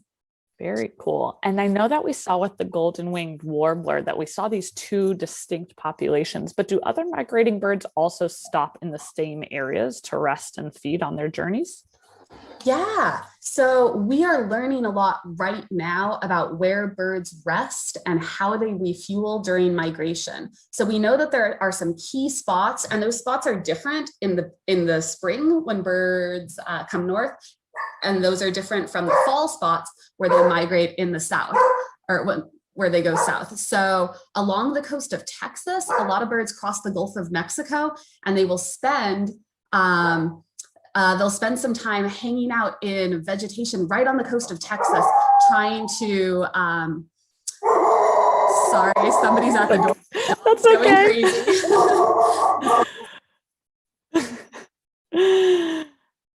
That's so funny. We all love our animals, even our pets. Wonderful. So it sounds like we have So there's a question of what my favorite bird is in the meantime. And I have to say that I think in the meantime, my favorite bird has been the roseate spoonbill. I know it's not a migratory bird, but I just had the pleasure of doing some Amazonia programs earlier this year. And that roseate spoonbill was always down to be on camera and just very curious in what we were doing. Yeah, so I don't have just one specific favorite bird. Whatever bird I'm looking at the moment is typically my favorite bird, because then you get to hear it call, you get to see all of its different feathers. But I'm actually in California right now. And last weekend I saw California condors. So I would say right now, that's my favorite bird. Oh, wow. They're huge. They're the biggest, they've got the biggest wingspan of any bird in North America. And they almost went extinct a couple decades ago. There were actually only 22 individuals left in the wild. And a zoo program actually helped to save these birds. So all of the ones that were left in the wild were taken into captivity and started a breeding program. And that has been successful. And now you can actually, in California, go out and see California condors again. That's really cool. And I remember from the beginning of this program that we did have a ton of friends joining from California. So maybe you all have seen them before or have the chance to see them. We have a great question in here from Reha. When the babies of birds are born and they need to make this migration journey, how do they know where they're going? That's a great question. That's one that people like myself, research ornithologists or avian researchers, have been studying for a long time.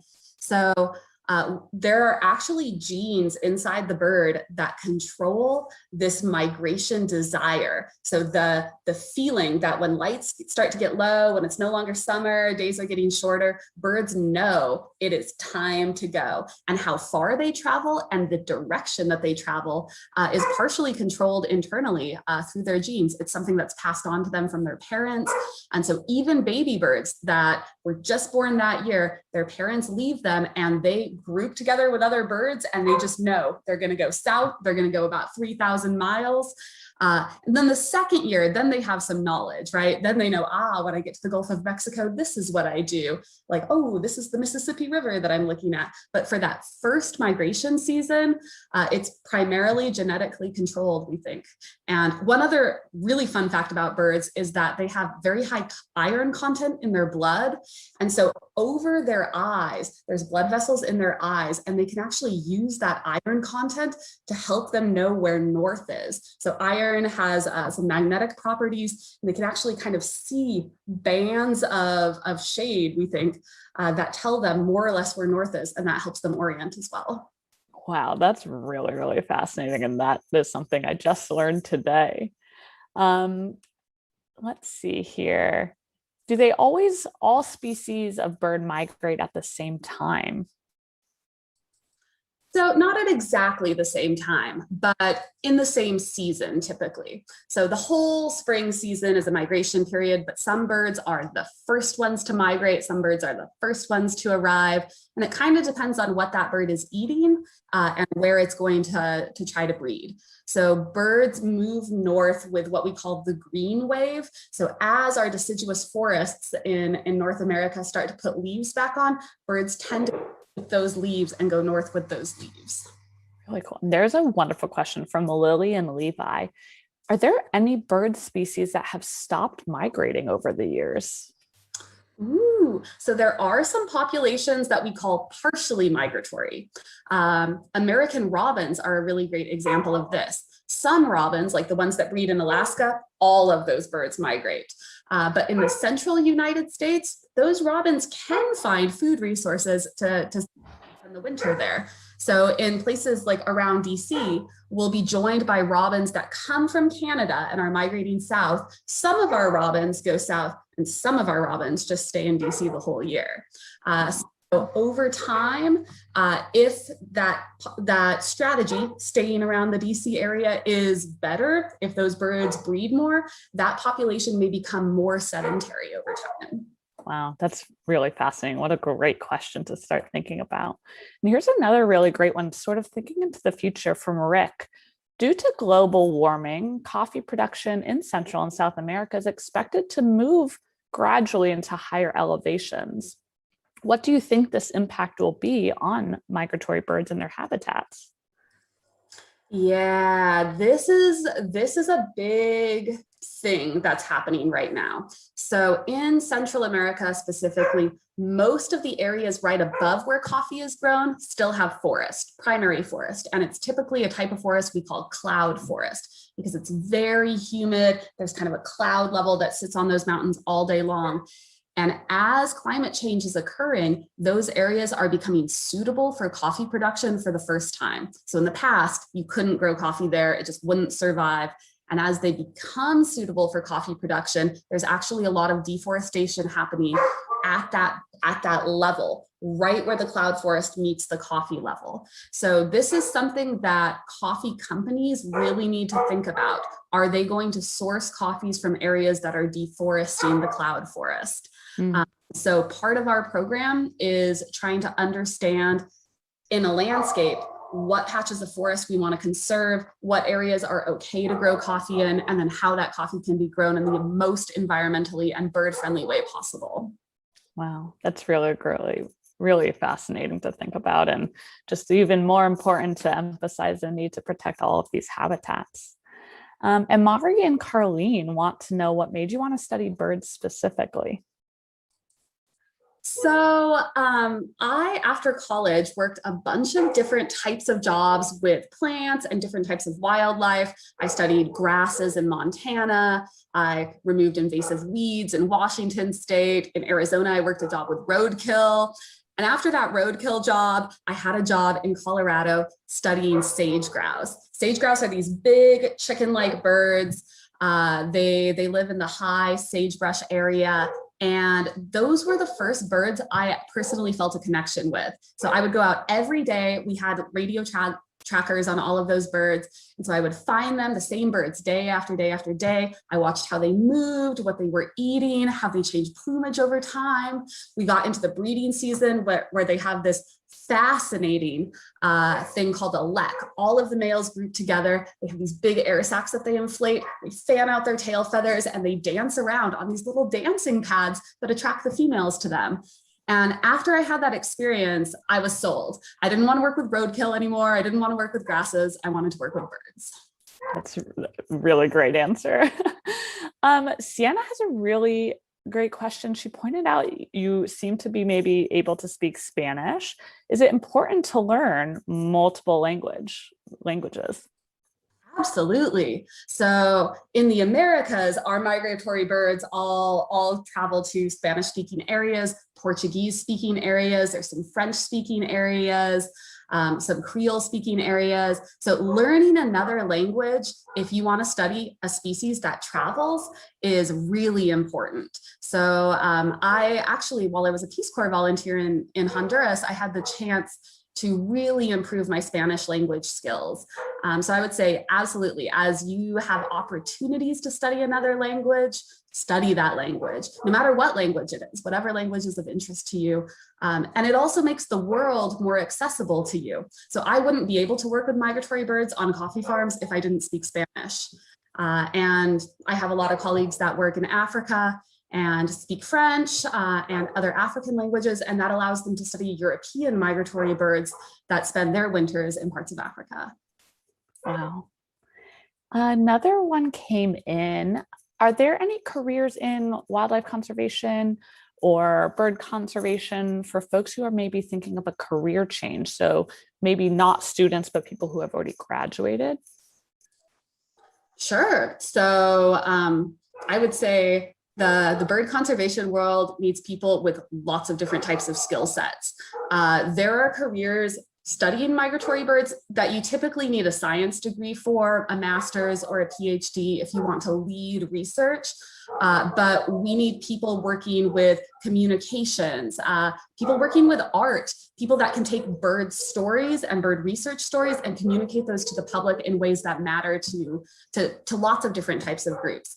So I would say, yeah, there's a lot of different opportunities. They may not be your traditional bird research path, but if you are interested in bird research, then consider studying birds for a master's or a PhD and trying to find a research job.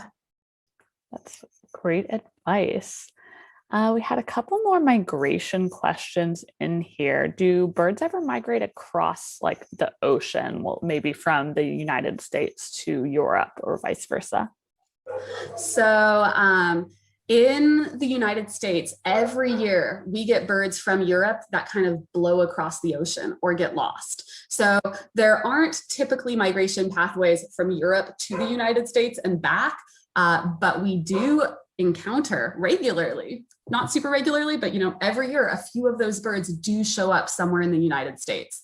Wow. There's also a lot of ocean-going birds that migrate between oceans.